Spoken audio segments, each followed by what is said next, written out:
প্রিয় দেশবাসী, আসসালামু আলাইকুম। দেশের এই চরম দুঃসময়ে আপনারা ভালো থাকার চেষ্টা করছেন বলে আমি আশা করছি।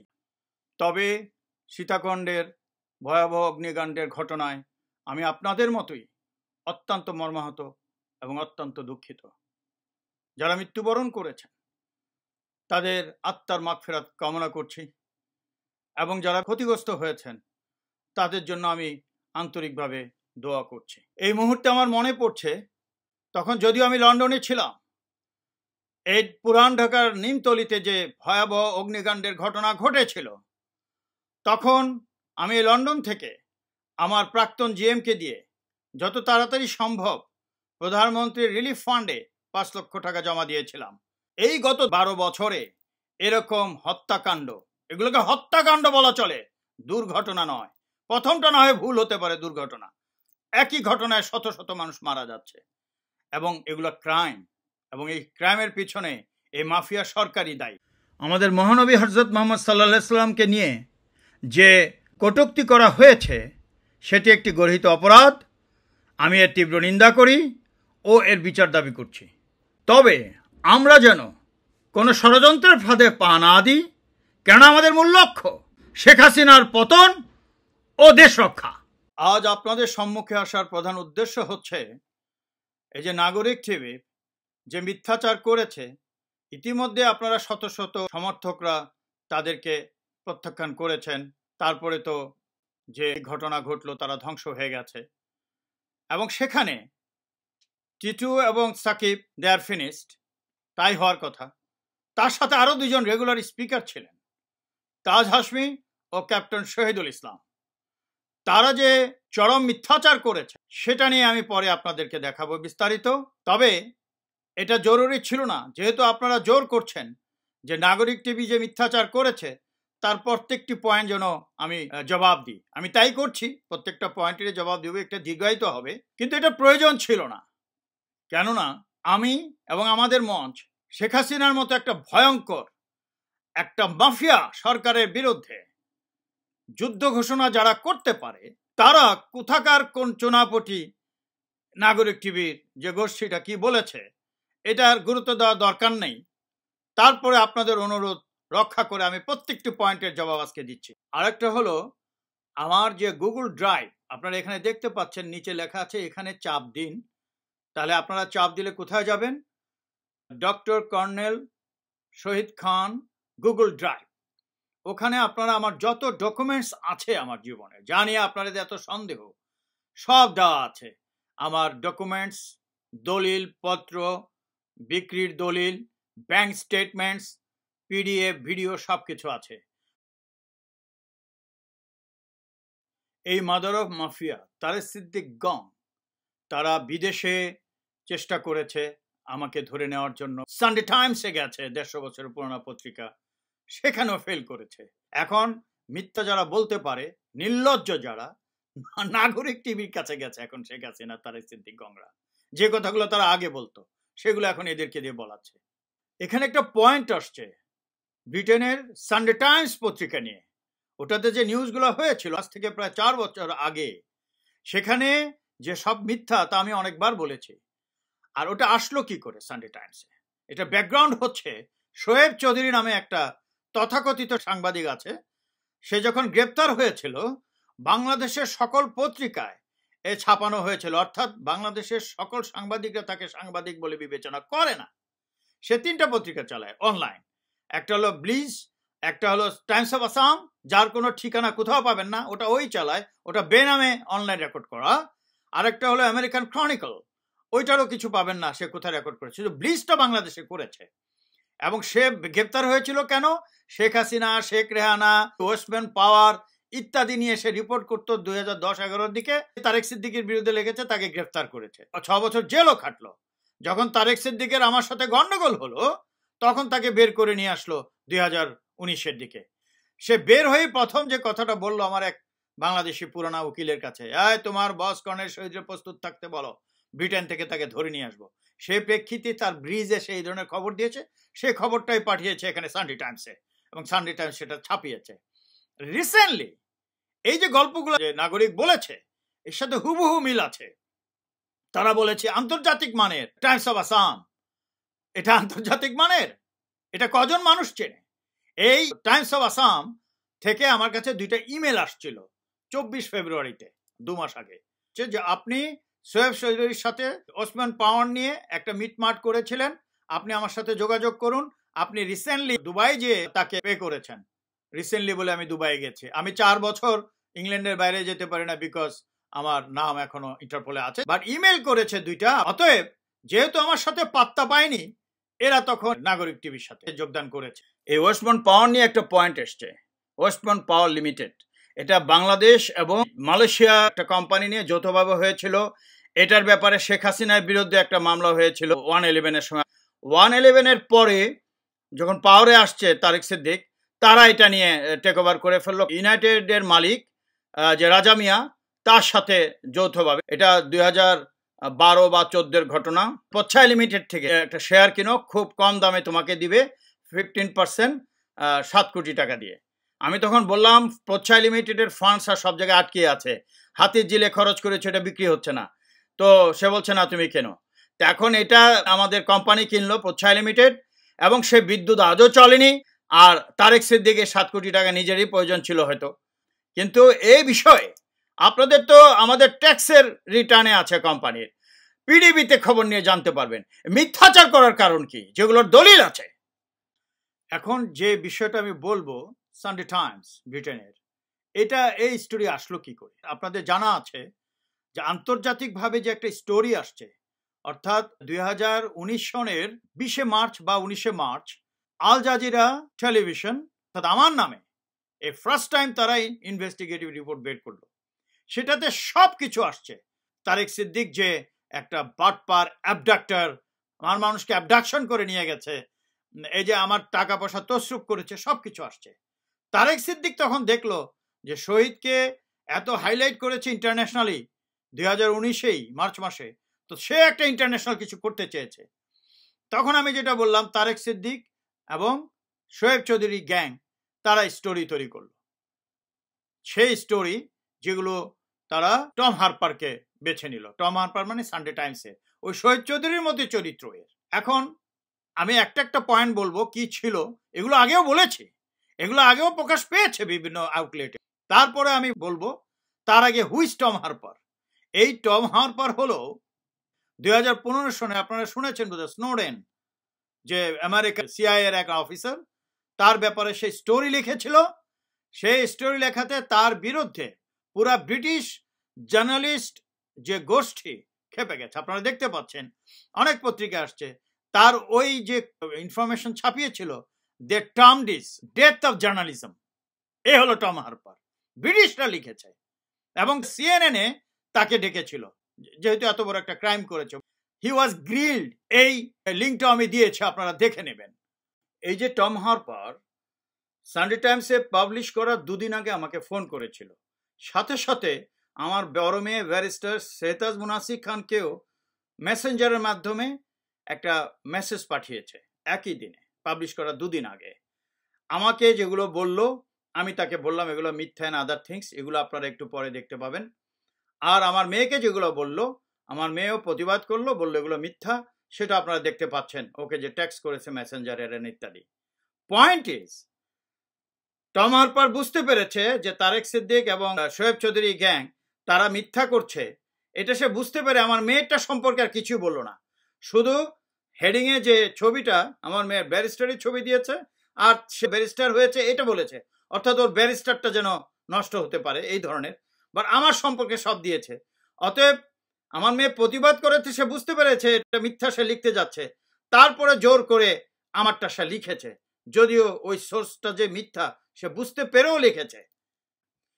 এই সানডে টাইমসের টম হারপার যে বাংলাদেশ সম্বন্ধে লিখেনি, জানিনি, হঠাৎ করে বাংলাদেশের আমার নাম, কর্নেল শহীদ, আমার ফোন নাম্বার, আমার মেয়ের নাম, তার মেসেঞ্জার অ্যাড্রেস পেল থেকে।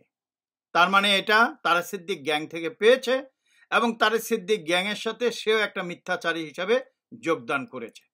আপনারা চিঠিতে দেখতে পাচ্ছেন নাম করা ব্যারিস্টার ফার্ম ব্রিটেনের কাটার রাক, তাদের মাধ্যমে আমরা চিঠি দিয়েছি 25 মে 2019 আর সানডে টাইমস ছাপিয়েছে 26 মে 2019, অর্থাৎ একদিন আগে আমরা চিঠি দিয়েছি, যে চিঠি শক্তিশালী প্রতিবাদ হিসাবে কাজ করেছে। সেই চিঠি প্রতিবাদ পাওয়া সত্ত্বেও সে পরের দিন ছাপিয়েছে। এই ছাপানোর ফলে যে আইন ভঙ্গ করেছে, সেজন্য সানডে টাইমসে টম হারপার আর কাজ করে না।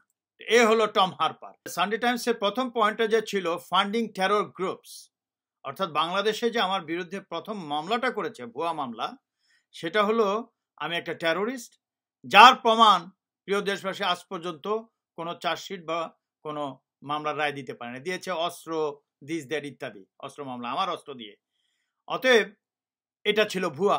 আমি যদি টেরোরিস্ট হই, আমার জীবনে অফেন্সের কোনো ঘটনা নাই। তারিক, সিদ্দিক আর হাসিনা 2005 থেকে 18 পর্যন্ত কি দেখলো তাহলে আমার ভিতরে? কাজ করলাম, চাকরি ফেরত হলো, হঠাৎ করে এখন টেররিস্ট হয়ে গেলাম, এটা আপনারা বুঝতে পারছেন। এখানে আরেকটি অদ্ভুত বিষয় হয়েছে, তা হলো সানডে টাইমস আপনারা দেখতে পাচ্ছেন লিখেছে যে আমি suspected terror funders in the UK. ভেবে দেখুন, is this possible? CIA, MI6, MI5 ওয়ার্ল্ডের যেখানেই টেররিস্ট থাকিক না কেন তাকে খুঁজে বের করে নিয়ে আসে। আর আমি এখানে 12 বছর ধরে ওয়েস্টার্ন কান্ট্রিতে আছি, আমি নাকি ফান্ডার। তো বুঝতে পারছেন টম হারপার কি ধরনের মাথা মোটা। This was the first point. Sunday টাইমসের পরবর্তী পয়েন্টটা ছিল ইলিগাল আর্মস ডিলিং, যা একটু আগে আপনাদের বলেছি যে তারা আমার বাসা লুট করে আমাদের অস্ত্র নিয়ে, আমার ওয়াইফের অস্ত্র নিয়ে, লাইসেন্স করা অস্ত্র নিয়ে মামলা করেছে এবং যাবজ্জীবন কারাদণ্ড দিয়েছে, আপনারা জানেন। এটা ছিল সেকেন্ড পয়েন্ট। সানডে টাইমসের থার্ড পয়েন্ট, 3 নম্বর পয়েন্ট ছিল land fraud and money laundering. Land fraud সম্পর্কে আপনারা এখানে দেখতে পাচ্ছেন, স্ক্রিনশট দেওয়া হয়েছে, যে আমি নাকি একটা জমি দখল করেছি এবং এটা বিক্রি করেছি। তো জমি দখল করে যদি বিক্রি করা হয়, এটার তো কে কিনেছে, দলিল কোথায় ইত্যাদি আপনাদেরকে দিয়েছি, আপনারা পুরাটা দেখে নিন। এখানে বিশেষ করে সার্ভে রিপোর্ট দিয়েছি, অর্থাৎ কি ওই জমিই নাই, সে সার্ভে রিপোর্ট এখানে দেওয়া আছে, বিস্তারিত সব আছে। এখন মানি লন্ডারিং, এই দুইটা নিয়ে থার্ড পয়েন্ট। মানি লন্ডারিং সম্পর্কে আপনাদের জানা উচিত। মানি লন্ডারিং কি? সে আপনি বাংলাদেশে আছেন বা এনিবডি বাংলাদেশে আছে, 5 বছর ধরে আছে মনে করেন। এই 5 বছরে থাকা অবস্থায় সে ব্যবসায়ী হোক, মন্ত্রী হোক, এমপি হোক, সেক্রেটারি হোক, যাই হোক, তাই সেই সময়ের মধ্যে যদি তার কোনো মনে করেন 10 কোটি টাকার একটা বাড়ি পাওয়া গেলে আমেরিকাতে বা লন্ডনে, তখন তাকে প্রমাণ করতে হবে যে আপনি এই হোয়াইট মানি 10 কোটি টাকা বাংলাদেশে কামাই করেছেন কিনা। যদি করে থাকে তার আর কোনো চিন্তা নাই, it's not a money laundering, because the source of money is clear, it's a legal source of money. যদি সে দেখাতে না পারে ওই 5 বছরে সে কোত্থেকে পেল, নিঃসন্দেহে হি উইল বি অ্যারেস্টেড, এবং এটা প্রমাণিত যে সে মানি লন্ডারার। এখন আপনি বলবেন যে বাংলাদেশে তার কামাই করেছে বা বিদেশে নিল কি করে, সেটা তার ব্যক্তিগত ব্যাপার। সে দেখাতে পারে যে আমি লোন নিয়েছি বা আমার আত্মীয়রা কেউ দিয়েছে আমাকে, এটা সে বাধ্য না, যেহেতু বাংলাদেশে তার অনেস্টি প্রমাণ হয়ে গেছে। এখন উল্টাটায় আসেন, যদি কোনো ব্যক্তি মনে করে 5, 10 বছর, 12 বছর এরকম দেশের বাইরে আছে, সে এখানে কি কামাই করছে না করছে এটা তার বাধ্যবাধকতা নেই যে সে বাংলাদেশকে জানাবে। জানালে ভালো, বাট বাংলাদেশও চ্যালেঞ্জ করতে পারে না, কাউকেই পারে না। আর এই দেশে 2, 4, 5 বছরের মধ্যে মানুষ রিচ হতে পারে কারেন্সি ডিফারেন্সের জন্য। আর আমিও এখানে ব্যবসা বাণিজ্য করেছি। তারিক, সিদ্দিক তো এসেছিল এখানে প্রমাণ করতে, দেখে যে না মানি লন্ডারিং এর কিছুই নাই। তাহলে আপনারাও চেষ্টা করেন। একটা লেটেস্ট উদাহরণ দিই, আপনাদের মনে আছে এই যে মাদার অফ মাফিয়ার যে মেয়ে পুতুল নাকি নাম, এবং তার স্বামী ব্ল্যাক মানি ছিল বলে, মানি লন্ডারিং এ জড়িত ছিল বলে কানাডা থেকে ভেগে দুবাইতে আসছে। আরো লেটেস্ট উদাহরণ দিচ্ছি, ওয়েস্টার্ন কান্ট্রিতে ব্ল্যাক মানি নিয়ে থাকা যায় না। আপনারা বরিস বেকারের নাম শুনেছেন তো, ওয়ার্ল্ডের টেনিস চ্যাম্পিয়ন জার্মানির। সে তার জার্মানির সব টাকা পয়সা তুলে ব্রিটেনের ব্যাংকে নিয়ে আসছে এবং জার্মানিতে ট্যাক্সে ডিক্লেয়ার করেছে যে সে দেউলিয়া, অর্থাৎ ব্যাংক্রাফট। বাট রিপোর্ট তো হয়ে গেছে, রিপোর্ট হয়েছে, then the crime has been committed in London. এখানে ব্ল্যাক মানি নিয়ে আসছে, অ্যান্ড লন্ডনের কোর্টই তাকে জেলে পাঠিয়েছে। এখন জেলে আছে, এই গত সপ্তাহের আগের সপ্তাহের কথা। এই মাফিয়া হাসিনা সরকারের মতো সরকার যে কোনো লোককে দেশে হোক বিদেশে হোক ধ্বংস করে দিতে পারে, যা তারা করছে। আর আমি সেই ব্যক্তি যে ব্যক্তি এদের বিরুদ্ধে যুদ্ধ ঘোষণা করেছে, গণ অভ্যুত্থান ঘোষণা করেছে। তারা সব চেষ্টাই করেছে। এই কিছুদিন আগে ব্রিটিশ হাই কমিশনার যে ঢাকাতে আছেন তাকে বাংলাদেশের সাংবাদিকরা প্রশ্ন করেছিল যে লন্ডনে অনেক বাঙালি আছে যারা বাংলাদেশ সরকারের বিরুদ্ধে বিরোধিতা করছে, তাদেরকে ব্রিটিশ সরকার তো ধরে বাংলাদেশে ফেরত পাঠাতে পারে। তখন হাই কমিশনার উত্তর দিলেন যে তাদের কনস্টিটিউশনাল আইন অনুযায়ী কোনো ব্যক্তিকে সরকার ধরে পাঠাতে পারে না, তাকে পাঠাতে হলে তার ক্রাইম ব্রিটিশ কোর্টে প্রমাণ হতে হবে, তাহলে এটা সম্ভব। তা হাসিনা তো কোর্টে যেতে পারতো আমার বিরুদ্ধে মানি লন্ডারিং এর সবকিছু নিয়ে, জানি কেন, আমি তো খুশি হতাম কোর্টে গেলে, তারাই ধরা পড়তো, আমি না। অর্থাৎ বরিস বেকারকে নিতে হলে কোর্টে যেতে হয়েছে লন্ডনের কোর্ট রায় দিয়েছে, লন্ডনের জেলে আছে। এগুলো বুঝতে হবে। ওই সাকিব টাকিবদের মতো অশিক্ষিত লোকরা বোঝে না, তাদের খবর নেওয়া উচিত। যদি আপনি বলেন মানি লন্ডারিং, আপনারা খবর নেবেন সোর্সের থেকে, আকাশ থেকে তো আসবে না মানি লন্ডারিং। সানডে টাইমসের 4th পয়েন্ট ছিল উম্বলডনে আমার 2টা বাড়ি আছে, সেটা সঠিক নয়। এই যে 2টো বাড়ি উম্বলডনে কিনেছি, এটা যে সঠিক নয় আপনারা দেখতে পাচ্ছেন। সানডে টাইমস সেটাও উল্লেখ করেছে যে আমি ডিনাই করেছি, এবং তারপরে কেউ প্রতিবাদ করেনি সানডে টাইমসের এগেনস্টে যে ডিনাইটা ঠিক হয়নি, বাড়ি আছে, এই ধরনের কিছুই, বা বাংলাদেশ থেকে কেউ প্রতিবাদ করেনি। তার বিষয়টা কি দাঁড়ায়? যেটা মিথ্যা। আর সপ্তাহ 2 আগে সাকিব বলল বাংলাদেশের 20-22 কোটি টাকার আমার বাড়ি আছে 2টা একসাথে। সাকিবকে প্রমাণ করতে হবে যে এই সময় আমার 2টা বাড়ি একসাথে আমার নামে আছে বা আমার ওয়াইফের নামে আছে কিনা। He has to prove it. আর এখানে সবচেয়ে বড় কথা আপনাদের মানি লন্ডারিং সংজ্ঞা শুনিয়েছি, অর্থাৎ যে ব্যক্তি আমি এবং আমাদের কোম্পানি আমিই চালাতাম, আমি সিইও ছিলাম বেতনভোগী, যেখানে আমি বাংলাদেশে 2007 থেকে 2016 পর্যন্ত, 16 বলা যাবে না, 16তে শুধু একটা বিক্রি হয়েছে যেটা 2009 বিক্রি হয়ে 9-এর আগেই বিক্রি হওয়ার কথা ছিল, যেহেতু তারিক সিদ্দিক আটকিয়ে রেখেছিল। পয়েন্ট হচ্ছে সেখানে যে আমি বাংলাদেশে ট্যাক্স দেওয়া টাকা, সাদা টাকা 220 কোটি প্লাস মাইনাস কামাই করতে পেরেছি, হোয়াইট মানি। সে ব্যক্তি এখানে 12 বছর ধরে আছে, বাংলাদেশে শুধু বছরে একবার যেতাম ট্যাক্স দিতে, সে কি এখানে কিছু করতে পারবে না? যদি না করে থাকে প্রমাণ করুন। তারিক সিদ্দিক তো চেষ্টা করেছে, আপনি প্রমাণ করুন। না জেনে কথা বলেন কেন? আর আমার যে টাকা আটকিয়ে রেখেছে ব্যাংকে, এই যে 31 কোটি টাকার বেশি ক্যাশ, আর আমার বাড়িঘর নিয়ে আরো 30 কোটি টাকা, খবর নেন। এটা নিয়ে তো কেউ বলছেন না, হাসিনাও বলছে না, তারিক সিদ্দিকও বলছে না যে টাকাগুলো ব্ল্যাক কিনা, দুদুকও বলছে না, কেননা ওগুলো তো দলিল পত্র দিয়ে জমা দেওয়া হয়েছে বাংলাদেশে, এটা দেখাক ব্ল্যাক কিনা। এই সানডে টাইমসের যে রিপোর্ট সম্পর্কে অনেক রিপোর্ট বেরিয়েছে, আপনারা দেখতে পাচ্ছেন, আমার গুগল ড্রাইভেও পাবেন। ডেভিড বার্গম্যান বিস্তারিত লিখেছে। তো 5 নম্বর পয়েন্টটা ছিল যে আমি গোল্ডেন ভিসায় আসছি। মাল্টিমিলিয়ন গোল্ডেন ভিসা একটা, আর গোল্ডেন ভিসা আর একটা। তো মাল্টিমিলিয়ন গোল্ডেন ভিসা অর্থাৎ 2 মিলিয়ন এবং তার উপরে, মানে 20 কোটি এবং তার উপরে, সেটা পলিসিটাই হয়েছে 2014 সনে ব্রিটেনে। এটা তো আমাকে বলতে হবে কেন? আপনারা যারা কথা বলছেন, ব্রিটেনের ওয়েবসাইটে গেলেই তো হলো, হোম অফিসে দেখতে পাবে। আমার ফ্যামিলি আসছে 2009-এ, আমি তার 2-1 মাস পরে 2010-এর মার্চ ফেব্রুয়ারি দিকে আসছি। তো গোল্ডেন ভিসার প্রশ্নটা কোত্থেকে এলো? ওটাও টিয়ার 1, আমিও যে আসছি ওটাও টিয়ার 1। আমারটা ছিল তখন 1 মিলিয়ন পাউন্ড দেখাতে হবে, কোথায়? এনিওয়ে।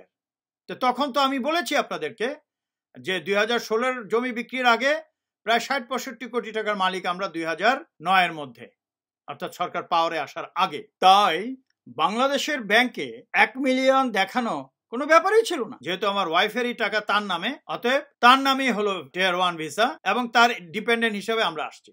আমার বড় মেয়ে তো স্টুডেন্ট হিসাবে আসছে ব্যারিস্টারি করতে। দেন এখানে আসার পরে আমরা 4 বছর পরে জানতে পারি যে এখানে নাকি 1 বছরের মধ্যে 1 মিলিয়ন আনার কথা। এটা জানতাম না, আমরা শুধু জানতাম পৃথিবীর যে কোনো দেশে দেখালেই হবে। তা আমরা তো ডিফল্টার হয়ে গেছি, 10 কোটি টাকা আনতে পারিনি। 10 কোটি টাকা আনতে পারিনি, তাই আমরা তাড়াতাড়ি আবার বাংলাদেশে ফেরত গেছি। যে এখন আমার ওয়াইফের অ্যাকাউন্ট থেকে আমার অ্যাকাউন্টে সে লোন দেখিয়েছে, আমার 1 মিলিয়ন দেখানো হয়েছে বাংলাদেশে। তারপর আমার ডিপেন্ডেন্ট হয়ে সবাই আসছে। এদিকে তো আমাদের 2টা মিলিয়ে 5-7 বছর হয়েই গেছে, এবং আমি স্টুডেন্টও হয়ে গেছি তখন, এবং আমার বেশ ব্যবসা বাণিজ্য তখন মোটামুটি ভালোই চাঙ্গা হয়েছে। দ্য পয়েন্ট ইজ, এই যে ব্রিটিশ পলিসি 1 মিলিয়নের হোক আর 2 মিলিয়নের হোক, এই পলিসি অনুযায়ী যে বাংলাদেশে থেকে বা যে কোনো দেশ থেকে এই দেশে আসতে পারে, সেটার ক্ষেত্রে আজ পর্যন্ত বাংলাদেশ বলেনি যে ব্রিটিশ এই পলিসি ইফেক্টিভ না বাংলাদেশে, বলেনি। যেহেতু কেউ যদি এসেও থাকে সেই ক্ষেত্রে যে পলিসি আছে, আমি তো আসিনি গোল্ডেন ভিসায়, তারপরে যদি এসেও থাকতাম, অন্যটা হলো কোথায়? বাংলাদেশের পলিসি কি এটাকে চেঞ্জ করেছে? আর এখানে বলছেন 20 কোটি টাকার আসছি, যেটা 14 সনের কথা, আর আমরা আসছি 2009-10-এ। এটার উপরে আবার আমি যে আমার সলিসিটারের যে চিঠিটা সেটাও আছে, এই আপনারা দেখতে পাচ্ছেন। এখানে স্পষ্ট বলে দিয়েছে সলিসিটার যে আমি কি ভিসায় আসছি। সানডে টাইমসে বলেছে ওই মাল্টিমিলিয়ন গোল্ডেন ভিসা, অর্থাৎ 2 মিলিয়ন তার উপরে, অর্থাৎ 20 কোটি বা তার উপরে দিয়ে যদি আসতে হয়, আমি তাহলে 2 বছরের মধ্যে 10 মিলিয়ন আনলে ব্রিটিশ পাসপোর্ট পাবে। 10 মিলিয়ন বোঝেন? 100 কোটি। সাকিব গোষ্ঠীকে প্রমাণ করতে হবে যে এই 100 কোটি আমি এনেছি কিনা। এটা কি চারটিখানি কথা নাকি? That has not happen. Sunday টাইমসের যে 6th পয়েন্ট ছিল সেটা হলো আমি কনজারভেটিভ পার্টিকে 20,000 পাউন্ড ডোনেট করেছি। পরে হিসাব করে দেখা গেছে এটা 20,000 পাউন্ড না, 16,000 পাউন্ড, অর্থাৎ বাংলাদেশে 16 লাখ কম বেশি। এটা কত বছরে? 10 বছরে, প্রায় কম বেশি 10 বছরে। অর্থাৎ মাসে কি আসে? 100 বা 150 পাউন্ড। বাট এটা কেন হলো? যখন আমার মেজো মেয়ে পারিসার ইন্টারমিডিয়েটে পড়ে, তার ভিসা নিয়ে সমস্যা হচ্ছিল, তখন সলিসিটার বলল আমরা লিগালি ঠিক আছি, লিগালি ঠিক থাকলে তোমার লোকাল এমপি তোমাকে হেল্প করতে পারে, you can go to him. Local MP বলল যে লেট মি সি দিস, সব পেপার টেপার দিলাম যে সবই ঠিক আছে, কোনো ইলিগাল কিছু হলে লোকাল এমপি কেন, প্রাইম মিনিস্টার কিছু করতে পারে না। আমার মেয়ের পেপার সবই ঠিক ছিল, তারপরে তারা ভিসাটা দিয়ে দিল। হয়ে যাওয়ার পরে আমার মেয়ের 1 বছর আর নষ্ট হলো না। আমি এতই খুশি হলাম যে কনজারভেটিভ পার্টির উইম্বলডন শাখার অফিসিয়াল অ্যাকাউন্টে মাসে 25 পাউন্ড, কখনো 50 পাউন্ড, মাঝে মধ্যে 500 পাউন্ড, 1000 পাউন্ড যদি ইলেকশনের সময় হয় তখন এই টাকাটা দেওয়া হয়।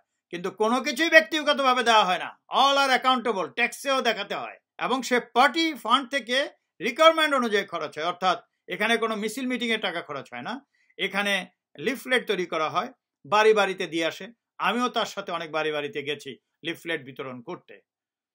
দেন এইভাবে 9-10 বছরে 16,000 হয়েছে। এটা হলো বিষয়। এটা যদি ক্রাইম হতো তাহলে কি আপনারা মনে করেন না মাদার অফ মাফিয়ার একটা পিচ্চি মাফিয়া আছে এখানে, সেটা হলো বিরোধী দলের লেবার পার্টির তিলিপ সিদ্দিকী। এটা যদি ক্রাইম হতো তাহলে তারেক সিদ্দিক, শেখ হাসিনার কষ্ট করতে হতো না। এই তিলিপ সিদ্দিকী এখানকার কোর্টে আমার বিরুদ্ধে যেতে পারতো, বিচারের ব্যবস্থা করতে পারতো। সে জানে এখানে বেআইনির কিছু নেই, সবকিছু অফিসিয়ালি ব্যাংক ট্রান্সফার হয়েছে, যেটা তারাও ফান্ড রেজ করে অ্যাজ অ্যান এমপি, নিজের এলাকায় সে এই জিনিস করে। এটা ক্রাইমের কিছু নাই। আপনারা এখানে দেখতে পাচ্ছেন সানডে টাইমসে যে আমি প্রতিবাদ করেছি, প্রতিবাদের অংশটা তারা ছাপানোর আগে আমি টম হারপারকে বলেছিলাম, তুমি যে বলেছো আমি উইম্বলডনে 2টি বাড়ি কিনেছি, গোল্ডেন ভিসায় এসেছে, টেরোরিস্টদের ফান্ডিং করছি, এগুলো সব মিথ্যা।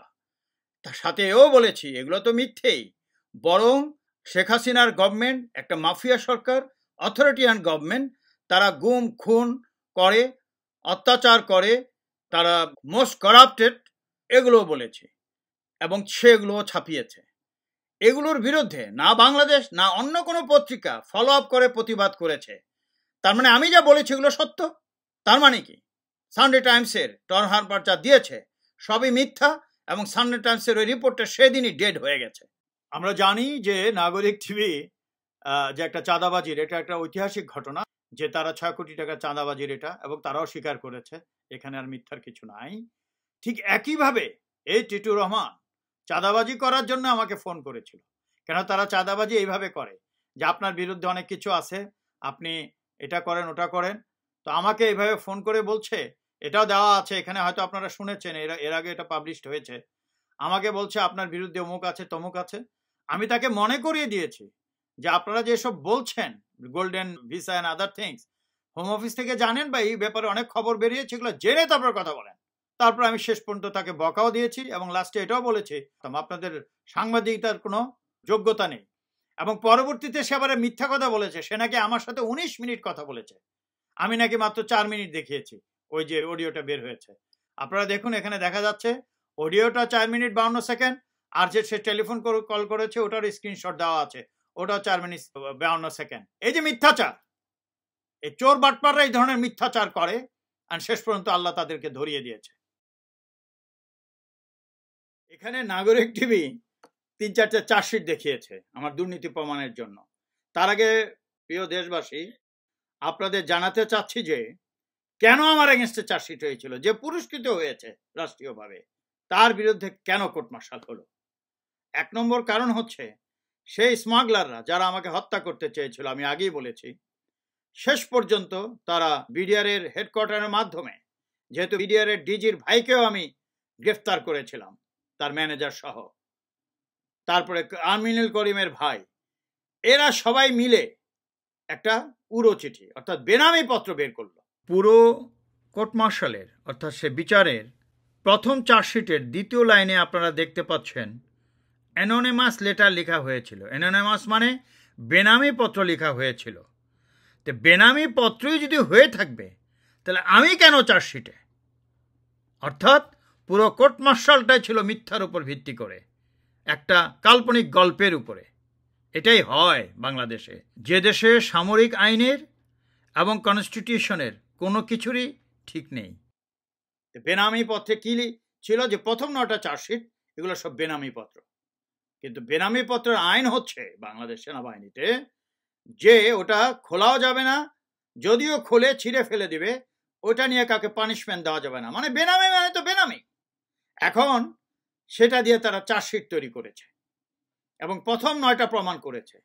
এটার তো প্রমাণই হওয়ার কথা না, এই জন্য সে দেখিয়েছে। এই জন্য আমি বলছি তারা প্রথম চার্জশিটটা দেখায়নি, সেখানে বুঝতে পারতো কার কার নামে বেনামি ছিল। তারা তো খেপবেই, ডিজি বিজিবি অর্থাৎ বিডিআর এর প্রধানের নামে, মন্ত্রীর নামে, ইত্যাদির নামে। তো প্রথমটা ছিল, আপনারা যদি দেখেন প্রথম চার্জশিট বেনামি পত্র নিয়ে।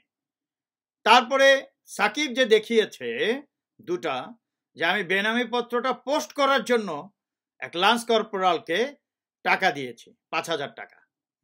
ওটা একটা লেফটেন্যান্ট কর্নেল নাকি একজন লান্স নায়ককে টাকা দিয়েছে পোস্ট করার জন্য। আমার হাত পা নাই, আমি পোস্ট করতে পারবো না।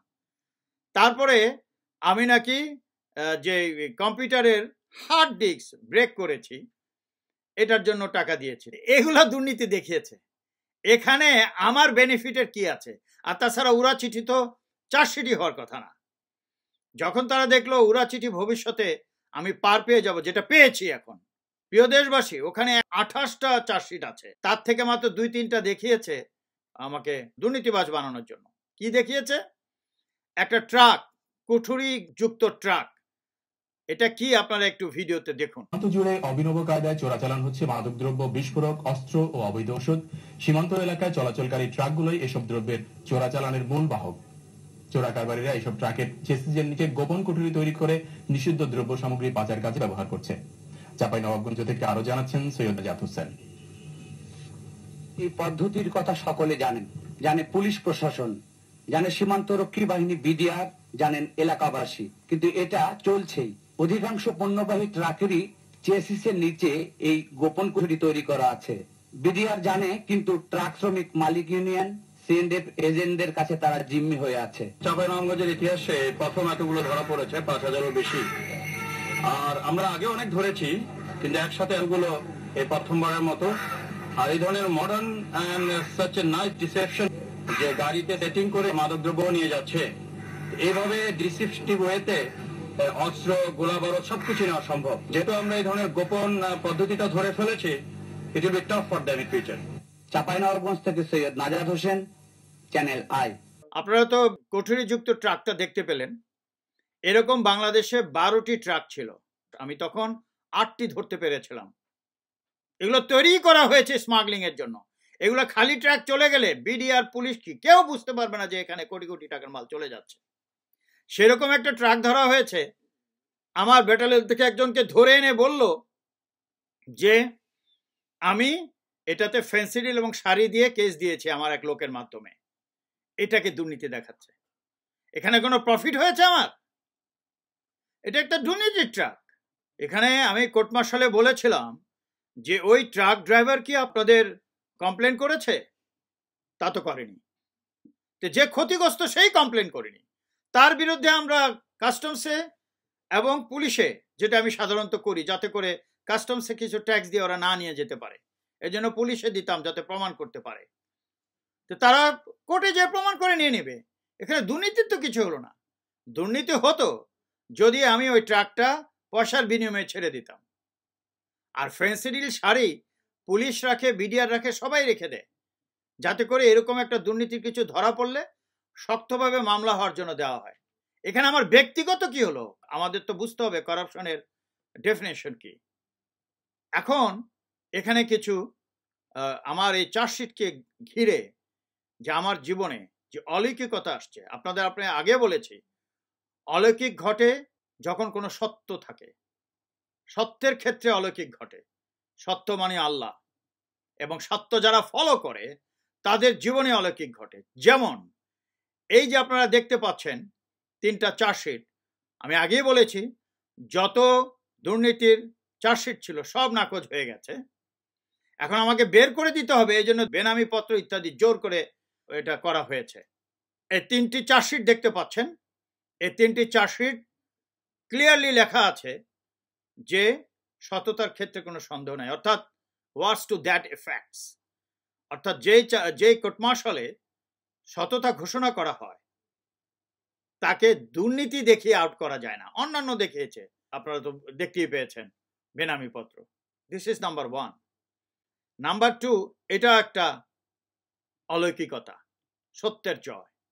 যারা আমার ক্ষতি করেছিল তাদের যে কি ধ্বংস হয়েছে এটা পরবর্তীতে বলবো। নাম্বার 3 যে অলৌকিক সত্যের জয়, যে আমি বলেছিলাম যে আমি আমার চাকরি সম্মান ফেরত পাবো। কিভাবে পাবো আমি জানি না।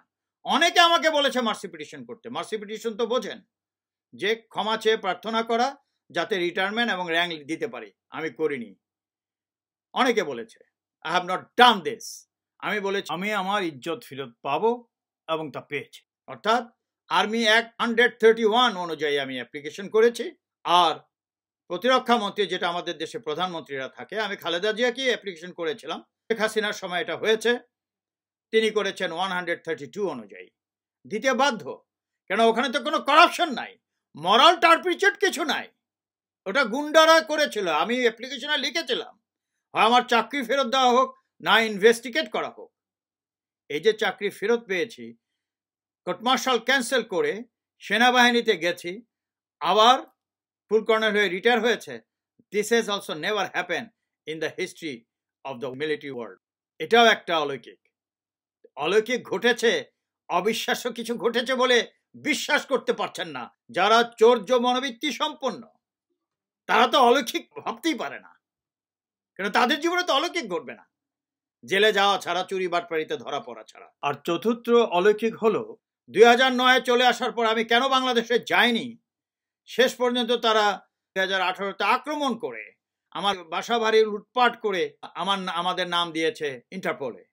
যারা ইন্টারপোলে নাম দিয়েছে, যে পুলিশের প্রধান তারেক, সিদ্দিক, হাসিনা, এরা সবাই এখন দৌড়ের উপর। এটাই অলৌকিক।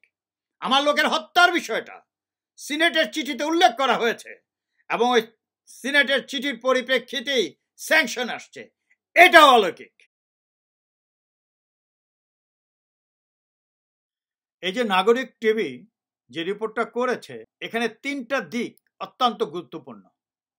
প্রথম পয়েন্ট হচ্ছে, নাগরিক টিভির মিথ্যাচারের ভিডিওটা বের হওয়ার 6 ঘন্টার মধ্যে গণ অভ্যুত্থানের সমর্থকেরা তাদের নেগেটিভ কমেন্টের মাধ্যমে নাগরিক টিভির এই ভিডিওটাকে রিজেক্ট করেছে। আর আমাদের এক শুভাকাঙ্ক্ষী শত শত মানুষের নেগেটিভ কমেন্টস দেখে এমনই ইন্সপায়ার্ড হয়েছেন যে তিনি ওগুলি লিপিবদ্ধ করেছেন। সে লিপিবদ্ধের কপি গুগল ড্রাইভে দেওয়া হলো। আর নাগরিক টিভির ওই ইউটিউবের ভিডিওটি রহস্যজনকভাবে ইউনাইটেড কিংডমে আনঅ্যাভেলেবল করে দেওয়া হয়েছে। এটাতে কি বোঝায়? বোঝায় হলো যে আমরা যে গণ অভ্যুত্থানের ডাক দিয়েছি দেশমুক্তি বিপ্লবের মঞ্চ থেকে, মানুষ যে এটা বিশ্বাস করেছে, তার বিরুদ্ধে যখন মিথ্যাচার করছিল এই নাগরিক টিভি, বাংলার মানুষ সাথে সাথে রিজেক্ট করেছে। এটাকেই বলে সত্য, এটাকেই বলে আল্লাহর রহমত। এখানে দুঃখের বিষয় হচ্ছে যে আপনারা ইনটলারেন্স দেখিয়েছেন। অর্থাৎ এখানে আমি একটু কষ্ট পেয়েছি যে আপনারা সাথে সাথে নাগরিক টিভির বিরুদ্ধে রিজেক্ট করলাম, আনসাবস্ক্রাইব করলাম, এগুলো যে করেছেন এগুলো ঠিক না। কেন ঠিক না? আমাদের গণ অভ্যুত্থান বা যে দেশমুক্তি বিপ্লবের মঞ্চ বা আমার যে গবেষণা সেটা হচ্ছে শক্তিশালী গণতন্ত্র সৃষ্টি করা, এবং গণতন্ত্রের গুরুত্বপূর্ণ এলিমেন্ট হচ্ছে টলারেন্স। আপনারা যদি এইভাবে ইনটলারেন্ট হয়ে যান, নাগরিক টিভিকে বাতিল করে দিলাম, এটা ঠিক না। আজকে একজনকে ধরলেন, কালকে একজনকে না করলেন, এটা হলে তো একটা দেশের বিষয়। এটা দশকের পর দশক চিন্তা করবেন ভবিষ্যতের। তবে হ্যাঁ, যে ব্যক্তিগুলো এই চাঁদাবাজি করে বা মিথ্যা কথা বলে প্রমাণ ছাড়া, তাদের বিরুদ্ধে বিচার করতে হবে, এবং সেটাই আমি করব। 3 নম্বর দিকটা হচ্ছে যে তারা সেই পয়েন্টগুলো বলেছে আমাকে নিয়ে, আমার ফ্যামিলিকে নিয়ে, এগুলো প্রকাশ করতো তারেক সিদ্দিক, আজিজ, শেখ হাসিনা আজ থেকে 3 বছর 3.5 বছর আগে, এবং এগুলো করতে হলো বেনামি আউটলেট থেকে। এগুলো আমি শুনতাম না, বিকজ এই না যে আমি এগুলো নিয়ে টেনশনে পড়তাম বা খারাপ লাগতো, তা না। আমি তাদের এই আননোন আউটলেট থেকে যারা বলে, আমি তো চ্যালেঞ্জ করতে পারছি না। অতএব এখন আমি চ্যালেঞ্জ করতে পারবো, বিকজ নাগরিক টিভি একটা রেজিস্টার্ড আউটলেট, এবং তারা যে মিথ্যাচার করেছে তাদেরকে ডকুমেন্ট দেখাতে হবে সবকিছুর ব্যাপারে। যে মিথ্যা, এর পয়েন্ট অলরেডি অনেকগুলো বলে ফেলেছি ইতিমধ্যে নাগরিক টিভির ব্যাপারে, এবং বাকি যা তারা বলেছে মানি লন্ডারিং, তারপরে হাজার হাজার কোটি টাকা কামাই ইত্যাদি, এগুলো তাদের প্রমাণ করতে হবে, বিকজ এটার একটা অ্যাড্রেস আছে। এখন প্রশ্ন হচ্ছে নাগরিক টিভি কেন এই জঘন্য মিথ্যাচার করলো? যে নাগরিক টিভি 3-4 মাস আগে আমাকে এত গ্লোরিফাই করলো যে তাদের প্রথমবারের মতো ঐতিহাসিক টক শো আমার সাথে, যে 8,000-9,000 লোক লাইভ দেখছিল, ঐতিহাসিক বলেছে। এমন কি ঘটেছে 3-4 মাসের মধ্যে যে আমার বিরুদ্ধে গেছে? কারণগুলো ওই যেটা আমি বলেছি, তারেক সিদ্দিক, হাসিনা, আজিজরা যেগুলো আগে বলতো, তারা তাকে কনভিন্স করেছে, বলেছে, মিথ্যার পথ নিয়েছে, অন্যরা রাজি হয়নি হয়তো। তারপরে যেই ব্রিগেডিয়ার জেনারেল হাসান হত্যাকাণ্ড ঘটিয়ে ব্রিগেডিয়ার জেনারেল হয়েছে, তথাকথিত ব্রিগেডিয়ার জেনারেল, আর সে হলো শেখ হাসিনার এবং তারেক সিদ্দিকের কিলিং মিশন, তাকে সে গৌরবান্বিত করছে। এটা নিয়ে আমি তাকে বলেছিলাম যে তুমি এগুলো করো না। আমি নাগরিক টিভিকে বলেছি যে এই চ্যানেলে আমরা আসি এবং আমরা গণ অভ্যুত্থানের জন্য কাজ করছি। এই চ্যানেল থেকে যদি তুমি হাসিনা এবং তার খুনিদেরকে গ্লোরিফাই করো, গণ অভ্যুত্থান ক্ষতিগ্রস্ত হবে। এখানে একটি প্রশ্ন উঠেছে যে শেখ মুজিবের ছবি আমার বাসায় সমাদৃত হয়েছে, তাকে এখন আমি গুন্ডা বলছি কেন? শুধু কি শেখ মুজিবের ছবি? আপনাদের জানা উচিত আমার পিএইচডির টপিক ছিল military intervention and it's impacts on the Democratic process of Bangladesh. যে ডেমোক্রেটিক প্রসেসটা যে আমাদের 50s থেকে শুরু করে আনটিল টুডে যারা নেতৃত্ব দিয়েছেন তাদের ছবি, যেমন সরোয়ার্দির ছবি, শেরে বাংলার ছবি, ভাসানীর ছবি, জিয়া রহমানের ছবি, এরশাদের ছবি, খালেদা জিয়ার ছবি, এমনকি মাদার অফ মাফিয়ার ছবিও এখানে ছিল। কারণ আমার এই গবেষণার সময় অনেক রিসার্চ এবং অনেক ইন্টারভিউ নেওয়া হয়েছে, আমার বাসায় আলোচনা হয়েছে, এই জন্য এগুলো প্রয়োজন ছিল। তো এটা নিয়ে প্রশ্ন ওঠার কি আছে? আজকে যে আমি মুজিবকে গুন্ডা বলছি, সেই রকম ভাবে এখন অনেক বুদ্ধিজীবীরা বলছে যে সে গুন্ডা ছিল। বুঝতে পেরেছে মানুষ। এগুলো আপনাদেরই আগে বলা উচিত ছিল, অতীতের যারা বুদ্ধিজীবী ছিলেন। তাছাড়া আমি যে সংবিধানের প্রয়োজনীয়তার কথা বলেছি, এখন সবাই, সব দল সেটা বুঝতে পারছে যে ইলেকশন করে যদি কোনো দল আসে তাহলে দেশ এভাবেই চলবে। এখন প্রশ্ন হচ্ছে যে আমার রিসার্চে যখন ভাইভা ভুজটা হয়ে গেল, এক্সটার্নাল প্যানেল যে অবজারভেশন গুলো দিয়েছে বা কমেন্টস গুলো দিয়েছে, তার মধ্যে একটা পয়েন্ট আসছে শেখ মুজিবকে নিয়ে। তারা বলেছে যে শেখ মুজিব সম্পর্কে যথেষ্ট রিসার্চ হয়নি। তো তারা লিখেছে সে পার্লামেন্টারি ডেমোক্রেটিক সিস্টেম থেকে সরে গেছে। তার মানে কি? সে কনস্টিটিউশনকে হাইজ্যাক করেছে, গণতান্ত্রিক সিস্টেমকে হাইজ্যাক করেছে। সে তো গুন্ডার চেয়েও মহাগুন্ডা। তারপরে তার মেয়ে যখন আমি বিচার দেওয়া সত্ত্বেও তারেক সিদ্দিকের মতো মাফিয়াকে বিচার না করে তাকে রক্ষা করছে, তখন আমিও ভেবেছি যে আমাকে আরো নিরপেক্ষভাবে এই শেখ মুজিবকে স্টাডি করতে হবে। এখানে প্রশ্ন আসছে যে আমি কর্নেল নামটা কেন তুলে দিচ্ছি না? এইটার উপরে হিংসা কেন? একটা ব্র্যান্ড নেম, সারা দেশ বিদেশে কোটি কোটি মানুষ জানে। শুধু শহীদ বললে কেউ চিনবে না, কর্নেল শহীদকে বললে বোঝা যাবে গণ অভ্যুত্থানের যে ডাক দিয়েছে। প্রশ্ন হচ্ছে যারা এটা নিয়ে হিংসা করছে তারা তো চেষ্টা করেছিল, নিশ্চয়ই পায়নি। কর্নেল, ব্রিগেডিয়ার, ক্যাপ্টেন বা সিভিল চাকরি এমনি পাওয়া যায় না। শেখ মুজিবের গুন্ডাতন্ত্রের মাধ্যমে পাওয়া যায় না, হাসিনার মাফিয়াতন্ত্রের মাধ্যমে পাওয়া যায় না। যোগ্যতার ভিত্তিতে অর্জন করে এসেছে। সেটা অন্যায়ভাবে নিয়েছিল একবার, আইনগতভাবে পেয়েছে, আবার 11 বছর পরে শেখ হাসিনা তার মাফিয়া তন্ত্রের মাধ্যমে ক্যান্সেল করেছে, যেটা বেআইনি। সরকার কিছুদিন আগে 40 কোটি টাকার একটা ভুয়া মামলা করেছে, যে টাকাটা কোম্পানির জমি বিক্রির পরে কোম্পানির ফান্ডে না যেয়ে সেটা সরাসরি তারেক সিদ্দিক নিয়েছিল। যদিও ভুয়া মামলা এবং দুদকের লোকরা হাসাহাসি করেছে, আপনারা দেখতে পাচ্ছেন বাংলাদেশের সব টেলিভিশন, সব পত্রিকায় উঠেছে কর্নেল অবসরপ্রাপ্ত শহীদ উদ্দিন খান। তো সরকারই তো উঠায়নি এখনো, কিন্তু তারা জানে শুধু শহীদ বললে জনগণ চিনবে না, তারাই কর্নেল শহীদ দিচ্ছে। নন ক্যান চেঞ্জ দিস। এই যে নাম কেন উঠিয়ে দিল, এসব ফানি জিনিস কেন করছে? আমাকে তো হত্যা করার চেষ্টা এখানেও করেছে, পুলিশ প্রোটেকশন পাচ্ছি। বাংলাদেশে যদি আমাকে পেত, তাহলে হলি আর্টিজানে যে রেডটা দেখানো হয়েছে, হত্যাকাণ্ডটা, ওটা তো একটা নাটক। এরকম একটা নাটক আমার বাসা যে লুক্তরাজ করেছে, ওখানে আমাকে রেখেই করত। এবং আপনারা জানেন অনেক ভুয়া মামলা দিয়ে অল্প সময়ের মধ্যে রায় দিয়ে আমার নাম আপনার ইন্টারপোলে দিয়েছে। আপনারা সবই জানেন, ইউনিভার্সিটিতে সব জায়গায় এরা ডিস্টার্ব করেছে। এখন একটা গুরুত্বপূর্ণ বিষয়ে আমি আলোকপাত করব। নাগরিক টিভির যে দুজন রেগুলার বক্তা ছিলেন, তাজ হাশমি এবং ক্যাপ্টেন শহীদুল ইসলাম, তাদের সম্পর্কে। তারা কোথায় কথা বলেন না বলেন, I am not must concern about it. ওটা আমার প্রয়োজন নয়, এটা তাদের স্বাধীনতা আছে, যা ইচ্ছা তা বলতে পারেন, যেখানে ইচ্ছা সেখানে বলতে পারেন। পয়েন্ট ইজ, তারা এমন এক বিষয়ে কথা বলেছেন, এত গর্হিত অপরাধ করেছেন প্রমাণবিহীন এই বয়সে। 17 বছর আগে আমার বিরুদ্ধে যে বিডিআর কোর্ট মার্শাল হয়েছিল, এটা নিয়ে অনেক খেলার চেষ্টা করেছে শেখ হাসিনা গত 3-4 বছর আগে। এই যে মিথ্যা চার্জশিট, তার প্রমাণ হয়ে গেছে, সততা বরং প্রমাণ হয়েছে, সেটা নিয়ে তার আবার মিথ্যাচার করেছে। দেশবাসী, তার আগে একটা ছোট্ট কথা বলতে চাই। আমি বছর 1.5 আগে বলেছিলাম যে যখন ওই খুনি হাসিনার 50 টাকা পার্টি ডিজিএফআই থেকে যে আমাদের বিরুদ্ধে বলতো, তখন আমি বলেছিলাম যে দেশবাসী ধরে নেন, আমরা যারা আছি, কথা বলছি বা গণ অভ্যুত্থান করার জন্য চেষ্টা করছি, তারা সবাই খারাপ, ধরে নেন। কিন্তু হাসিনা তার চেয়ে লক্ষ গুণে খারাপ। অতএব লক্ষ গুণে খারাপকে আগে পরাজিত করি।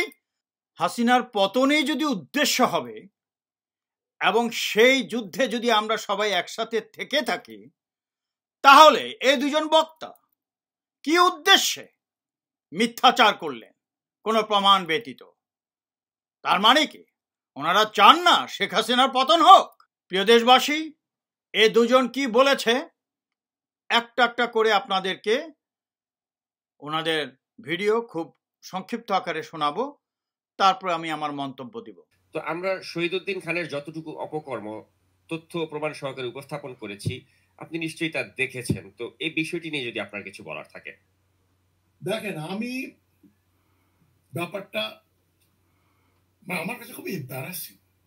আমার প্রথম প্রশ্ন হবে যে ব্যক্তিকে হাসিনা সরকার, খালেদা জিয়ার সরকার দুর্নীতির দায়ে অভিযুক্ত করে সামরিক বাহিনী থেকে বরখাস্ত করল মেজর হিসেবে, তাকে কোন মন্ত্র বলে বা কি এমন ঘটনা ঘটল যে হাসিনা সরকার তাকে একেবারে কর্নেলের না, তাকে লেফটেন্যান্ট কর্নেল থেকে ফুল কর্নেলে প্রমোশন দিয়ে তাকে রিটায়ার করে দিল?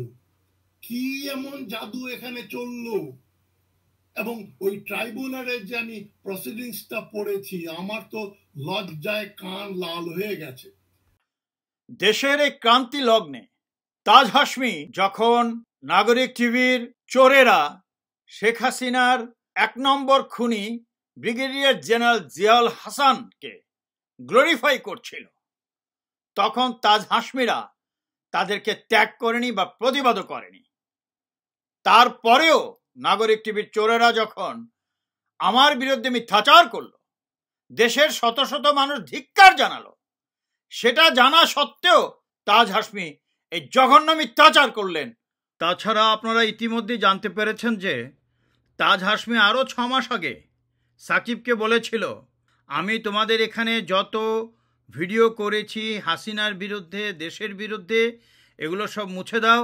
এবং আজকের থেকে আমি দেশের বিরুদ্ধে এবং হাসিনার বিরুদ্ধে বলবো না, আমি শুধু ইতিহাস এবং আন্তর্জাতিক বিষয় নিয়ে কথা বলবো। তাজ হাশমি 10টা বই লেখলে, ডক্টরেট করলে, বয়স হলেই প্রমাণ হয় না যে কেউ প্রজ্ঞাবান। হ্যাঁ, জ্ঞানী হতে পারে, কিন্তু জ্ঞানের পাশে জ্ঞানপাপী শব্দটা আছে, প্রজ্ঞাবানের সাথে সেটা নেই। প্রজ্ঞাবানে আছে সততা, দায়িত্বশীলতা, জাতির প্রতি, দেশের প্রতি, মানুষের প্রতি। যে ব্যক্তি তার সবকিছু স্যাক্রিফাইস করে, উৎসর্গ করে হাসিনার বিরুদ্ধে লেগেছে। আমি শুধু বলেছি, আপনি এটা বলার পরে আপনাকে টেক্সট মেসেজ পাঠিয়েছি, চার্জশিটটা পাঠিয়েছি, এমনকি সানডে টাইমসে ঘটনা যে মিথ্যা, বিশেষ করে যে ভিসার ব্যাপারে, গোল্ডেন ভিসার ব্যাপারে, তার একটা সলিসিটারের চিঠিটাও পাঠিয়েছি। সেটা পড়া সত্ত্বেও আপনি মিথ্যাচার করেছেন। তা আমি শুধু বলেছি সেখানে আপনি এটা প্রমাণ করুন, আপনি ট্রাইব্যুনালে কোন ডেফিনেশনে আপনি করাপশন দেখেছেন সেটা প্রমাণ করুন, আর না হয় আপনাকে লিগালি ফেস করতে হবে। তা আপনি কি করলেন? হ্যাঁ, you have made an attempt of futile extenuation, অর্থাৎ আপনি যে মিথ্যাচার করেছেন আমার বিরুদ্ধে, সেই দোষটা কাটানোর জন্য আমেরিকার এবিসি চ্যানেল, অন্যান্য চ্যানেলে বলেছেন অনেক কথা, বাট ওটাই যথেষ্ট নয়। আপনাকে প্রমাণ করতে হবে যে মিথ্যাচারটা করেছেন। ট্রাইব্যুনালের কোথায় আছে? না হয় আপনাকে ভুল স্বীকার করতে হবে। আমি সেটাই চেয়েছিলাম, অন্য বিষয়গুলো প্রয়োজন নাই, যেটা জনগণই বিচার করবে। এখন ক্যাপ্টেন শহীদ কি বলেছিল সেগুলো একটু সংক্ষিপ্ত আকারে শুনুন। কোর্ট মার্শাল থেকে বের হয়ে আসছে, সেটাও একটা বিষয় ছিল। কারণ অবভিয়াসলি কোর্ট মার্শাল হওয়ার আগে তো কোনো একটা গুরুতর অপরাধ প্রমাণিত হতে হয়। তো যাই হোক, আরো বড় ভাবে যেটা জিনিস তিনি সমালোচনার মুখোমুখি ছিলেন, সেনাবাহিনীর ভিতরে কথা বলছি, সেটা হলো যে এটা একটা রেয়ার এক্সাম্পল যে একজন লেফটেন্যান্ট কর্নেল রিটায়ার্ড বরখাস্ত কোর্ট মার্শাল হয়ে বেরিয়ে আসছেন, তাকে একদিনের জন্য সেনাবাহিনীতে নিয়ে পরবর্তী পদবি ফুল কর্নেল র্যাঙ্ক পরিয়ে সেই পেনশন বেনিফিট ধরিয়ে দিয়ে, এটা কিন্তু একটা কতটুকু, এটা প্রাইম মিনিস্টারের নিজের পরিবারে কেউ হলেও কিন্তু এরকম কিছু হওয়ার কথা না। কারণ প্রাইম মিনিস্টার তখন মনে করতো যে আমি এটা করতে গেলে তো মানুষ আমাকে কনফ্লিক্ট হবে। দেশবাসী শুনলেন বেশ বয়স্ক সিনিয়র সিটিজেন কি বললেন। চাকরি তো করেছেন মাত্র 3-4 বছর সেনাবাহিনীতে, কখনো কখনো বলে সেনাবাহিনীতে চাকরি করেছি, অনেক এক্সপিরিয়েন্স আছে, আবার কখনো বলেন 40-50 বছর সাংবাদিকতা করেছেন, অনেক এক্সপিরিয়েন্সেস আছে। সাংবাদিকতা তো বাংলাদেশের স্বাধীনতার পর থেকে গত 50 বছরে অনেক পত্রিকা আসছে। ফলটা কি? মাদার অফ মাফিয়া শেখ হাসিনার মতো লোকরা পাওয়ারে আছে, সেই উপকারটুকুই তো করেছেন। আমি মাত্র 1 বছর হলো বা 1.5 বছর মাদার অফ মাফিয়া শেখ হাসিনার মস্তক নড়িয়ে দিয়েছি। সেই জায়গায় যখন যুদ্ধ করছি, আপনি যে বললেন যে গুরুতর অপরাধ না করলে বরখাস্ত হয় না, আপনি তো সেনাবাহিনীতে ছিলেন, ক্লেম করেন। গত 17 বছর আগে এই চার্জশিট হয়েছে। তাছাড়া 2010-এ আমি চাকরি ফেরত পেয়েছি, তখন বাংলাদেশের সকল পত্রিকায় এই খবর এসেছিল। কি দেখেছেন? সাংবাদিকতা করেছেন। 4 বছর আগে সানডে টাইমসেরটা বের হয়েছে, কি দেখেছেন? কি সাংবাদিকতা করেছেন? আপনি তো সেনাবাহিনীর লোক, চার্জশিট তো বোঝেন, করাপশন তো বোঝেন, পড়েননি কেন? না পড়ে মিথ্যাচার করেছেন কেন নাগরিক টিভির চোর বাটপারদের সাথে? তারপরেও আমি গত 24শে মেতে আপনাকে ওই চার্জশিট সহ সকল কাগজপত্র পাঠিয়েছি। গত 12-13 দিন ধরে আপনি আমার যে কাগজপত্র পাঠিয়েছে পড়েছেন, পড়ে দেখেছেন আরে দুর্নীতি তো বলে ফেলছি, দুর্নীতি তো নাই, তাই সব অপ্রাসঙ্গিক কথাবার্তা শুরু করেছেন। আরও বলছেন যে 40 বছরের সাংবাদিকতা খেলেছেন। এখন তাই মনে হচ্ছে যে আপনার ইয়াং লাইফে সাকিবদের মতোই আপনি খেলেছেন, বৃদ্ধ বয়সেও খেলার শখ মিটেনি, আবার নাকি পাও ভেঙে দিবেন। কার? আপনি কাকে থ্রেট করছেন? মাদার অফ মাফিয়া শেখ হাসিনার মসনদ যে ব্যক্তি একা নড়িয়ে দিয়েছে, আর আপনার মতো চোনাপঠি পা ভেঙে দিবেন। তিনি চিন্তা শক্তির মাথা খেয়ে নির্বোধের মতো আরও বললেন, আমার এবং আজিজের ফোনালাপ ফাঁস করে আমি বিখ্যাত হয়ে গেছি। বিখ্যাত? এখানে তো বিখ্যাত প্রশ্ন আসে না। আমি জনস্বার্থে এটা প্রকাশ করিয়েছি, ওটা দিয়ে ব্ল্যাকমেলিং করে অর্থ কামাই করতে যাইনি। ক্যাপ্টেন শহীদ, আপনাকে স্মরণ করিয়ে দিতে চাই, আপনি গত বছর 12 মার্চে একটা প্রস্তাবনা দিয়েছিলেন জাতির প্রতি, শেখ হাসিনার অধীনে একটা ন্যাশনাল গভর্নমেন্ট। সেই ন্যাশনাল গভর্নমেন্টে আমাকেও একজন সদস্য হিসাবে ঘোষণা দিয়েছিলেন। তো আপনি না অ্যানালাইসিস করেন, গবেষণা করেন, তো কি গবেষণা করেছেন আর রিসার্চ করেছিলেন যে 1 বছর আগে বললেন আমাকে মন্ত্রী, আর 1 বছর পরে কোনো প্রমাণ ছাড়াই বলে দিলেন আমি দুর্নীতিবাজ? প্রিয় দেশবাসী, আপনারা শুনেছেন দুজনেই বলেছে যে একটা অলৌকিক যে আমার চাকরি ফেরত দিয়েছে এভাবে কোর্ট মার্শাল ক্যান্সেল করে। অফকোর্স অলৌকিক। অলৌকিক কি সবার ক্ষেত্রে ঘটে নাকি? অলৌকিক তো সত্য, এবং সত্যের সাথেই ছিলাম। তো সত্য এবং অলৌকিক হতে হলে স্যাক্রিফাইস করতে হয়। প্রিয় দেশবাসী, আপনারা অনেকেই লিখেন যে বিদেশে দেশে আমরা যারা কথা বলি, বিশেষ করে বিদেশে, আমরা যেন একে অপরের সাথে সাংঘর্ষিক না হই, আমরা যেন একসাথে একযোগে কাজ করি। এই চেষ্টা আমি গত 2 বছর ধরে করেছি, কিন্তু অনেক প্রমাণ আমার কাছে আছে, আমি কিছুই প্রকাশ করিনি। এখন দেখলেন তো, এরকম বাটপারদের নিয়ে একসাথে চললে কি হাসিনার পতন হবে? এরা তো সুকৌশলে হাসিনার বিরুদ্ধে বলবে, আবার গোপনে হাসিনার সাথে সম্পর্ক রাখবে। আমি জীবনে কারোর বিরুদ্ধে কিছু বলিনি, তারা হঠাৎ করে প্রমাণবিহীন মিথ্যাচার করলো। আপনারা বিচার করবেন। এখানে একটা কথা আসছে যে আওয়ামী লীগ এবং তারিক সিদ্দিকরা ক্ষমতায় আসার পরে আমার আঙ্গুল ফুলে কলা গাছ হয়েছে। এই যে মিথ্যাচার। আমার সাথে তারিক সিদ্দিকের যোগাযোগ শুরু হয়েছে 2005-এ। এই যে স্ক্রিনশটে আপনারা দেখতে পাচ্ছেন যে আমার এবং তারিক সিদ্দিকের সাথে যে সম্পর্কটা গড়ে উঠেছে, এর একটা ব্রিফ স্টোরি আছে যা আমার গুগল ড্রাইভেও পাবেন, এবং এখানে বিস্তারিত বলা হয়েছে। এবং 2007-এর মধ্যে আমাদের ফ্যামিলি অর্থশালী হয়ে গেছে। 2009-এর অনেক আগে তারা বরং লিগ্যাল সোর্স অফ ইনকাম আমাদের কোম্পানি ব্যবহার করেছে। এখন কি করে তার সাথে আমাদের কন্ট্যাক্ট হলো? 2004-এর শেষের দিকে তিনি চাকরি হারিয়েছেন চৌধুরী সরকারের সময়, আর আমার কোর্ট মার্শাল শুরু হয় 2004-এর ডিসেম্বরে, এবং আমি আউট হয়ে যাই ফাইনালি 2005-এর 31শে মে। তার কিছুদিন পরে উনি আমাকে ফোন করলেন, মেবি জুনের 4-5 তারিখে, যে আমি তার সাথে দেখা করব কিনা। আমি শুধু তাকে বলেছিলাম, sir okay, I will come to you, আমি পরে জানাবো। কিন্তু আমি তার ফোনটা সেভ করিনি। এখন আমি 39টা জায়গায় চাকরির জন্য অ্যাপ্লিকেশন করেছি। সবার একই কথা, ওই যে বাটপার জেনারেলগুলো, গুন্ডাগুলো আমাকে আউট করেছে, অন্যান্য যারা ছিল স্মাগলাররা, তারা আমি যেন কোথাও চাকরি না পাই মার্সি পিটিশন না করা পর্যন্ত। মার্সি পিটিশন তো বোঝেন, ক্ষমা চেয়ে পিটিশন করা। আমি এটা না করা পর্যন্ত আমি যেন কোথাও চাকরি না পাই, এবং যেখানে গেছি বরখাস্তকে চাকরি দিবে না।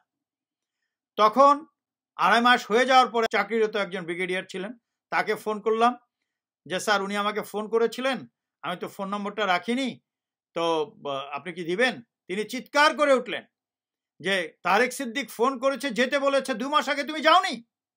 আরে আমরা তো 50 বার ফোন করে উনি ধরেন না। উনি আমাকে ফোন নাম্বার দিলেন, আমি তারিক সিদ্দিককে ফোন করলাম। 13 আগস্ট 2005-এ ওনার বাসায় গেলাম সন্ধ্যার দিকে। উনি আমাকে তার টপ লেভেলে অ্যাবজর্ব করে নিলেন। তারপর আমাদের কাজ শুরু হলো, বিশেষ করে ইলেকশন ক্যাম্পেইন। এই হলো তারিক সিদ্দিকের সাথে পরিচিত।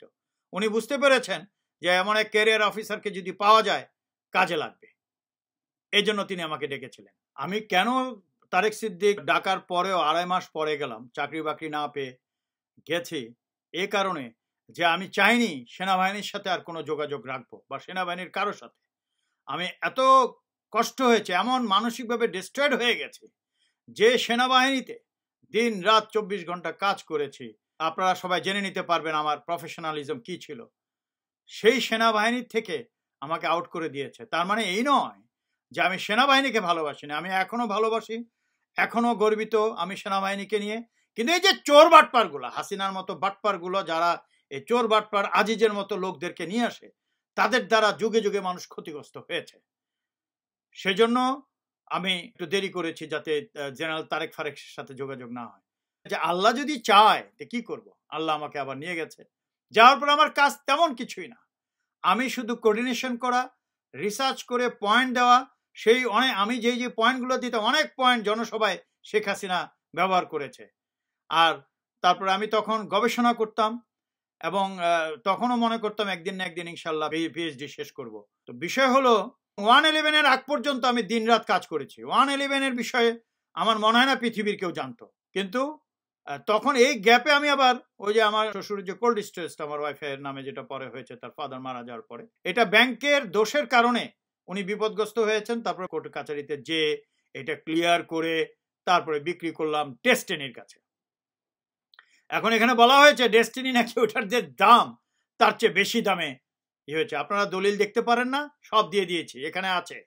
এবং সাব রেজিস্ট্রি অফিসের দলিল, এটা তো আকাশ থেকে আসবে না, জমি তো এটা। এই দলিল আছে, এই দলিল অনুযায়ী আপনারা কথা বলেন। আপনারা বললেন ডেস্টিনির কাছে তার চেয়ে বেশি টাকা বিক্রি করে আমি লন্ডনে তারেক সিদ্দিকের যে ভাতিজি যাকে নিয়ে আগে বললাম তিলিপ সিদ্দিক, তার ইলেকশনে নাকি আমি খরচ করেছি। জাস্ট ইমেজিন, এই লন্ডনে 12 বছর ধরে আছে, আজ পর্যন্ত তিলিপ সিদ্দিক, তার মা যে একটা আর একটা জুনিয়র মাফিয়া রেহানা সিদ্দিক, তাদের টিকরিটা পর্যন্ত দেখিনি। এগুলো তো সাকিবকে প্রমাণ করতে হবে। প্রয়োজনে ওই তারেক সিদ্দিক আর তিলিপ সিদ্দিককে কোর্টে এনে বলতে হবে যে এত তারিখ আমার সাথে দেখা করেছে। তিলিপ সিদ্দিকের বিরুদ্ধে আমি গত কয়েক মাস ধরে ক্যাম্পেইন করছি। ব্রিটিশ সব লিডারশিপকে, Labour leadership, Conservative leadership, American top লিডারশিপকে পাঠাচ্ছি যে এরা হলো পুতিনেরও আর একটা অলিগার্কস। এই যে মিথ্যাচার, সাকিব আবার বলেছে হাতির ঝিলের যে জমিটা সেটাও নাকি বিক্রি করেছি 2016-তে ডেস্টিনির কাছে। বুঝে দেখুন, ওটা 2016 কোত্থেকে আসলো ডেস্টিনি?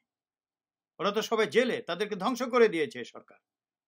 কারণে বিনা কারণে ওটা দেশের মানুষ পরে জানবে। কিন্তু ওটা বিক্রি করেছি নাসা গ্রুপ বা এক্সিম ব্যাংকের মালিক নজরুল ইসলামের কাছে, তার কাছে বিক্রি করা হয়েছে। বলে দিল ডেস্টিনির কাছে কোটি কোটি টাকা দিয়ে বিক্রি করেছে। আমাদের ব্যবসা হয়েছে টোটালি 3টা। কোল্ড স্টোরেজ বিক্রি, যেটা আমাদের লিগাল সোর্স অফ ইনকাম। তারপরে দারুসালাম বা মিরপুরে একটা জমি, যেটাতে আমরা 2008-এর মধ্যেই প্রায় 50 কোটি টাকারও বেশি ইনকাম করেছি হোয়াইট মানি, ট্যাক্স দিয়ে। থার্ড যেটা হয়েছে, যেটা আগেই হতে পারতো 2009-এর আগে, যেটা তারেক সিদ্দিকরা গোপনে আটকে রেখেছে, যেহেতু আমি বাংলাদেশে যাচ্ছি না সেজন্য আর ব্যবসা করতে দিচ্ছিল না। আওয়ামী লীগের আমলে আমার কোনো ব্যবসাই হয়নি।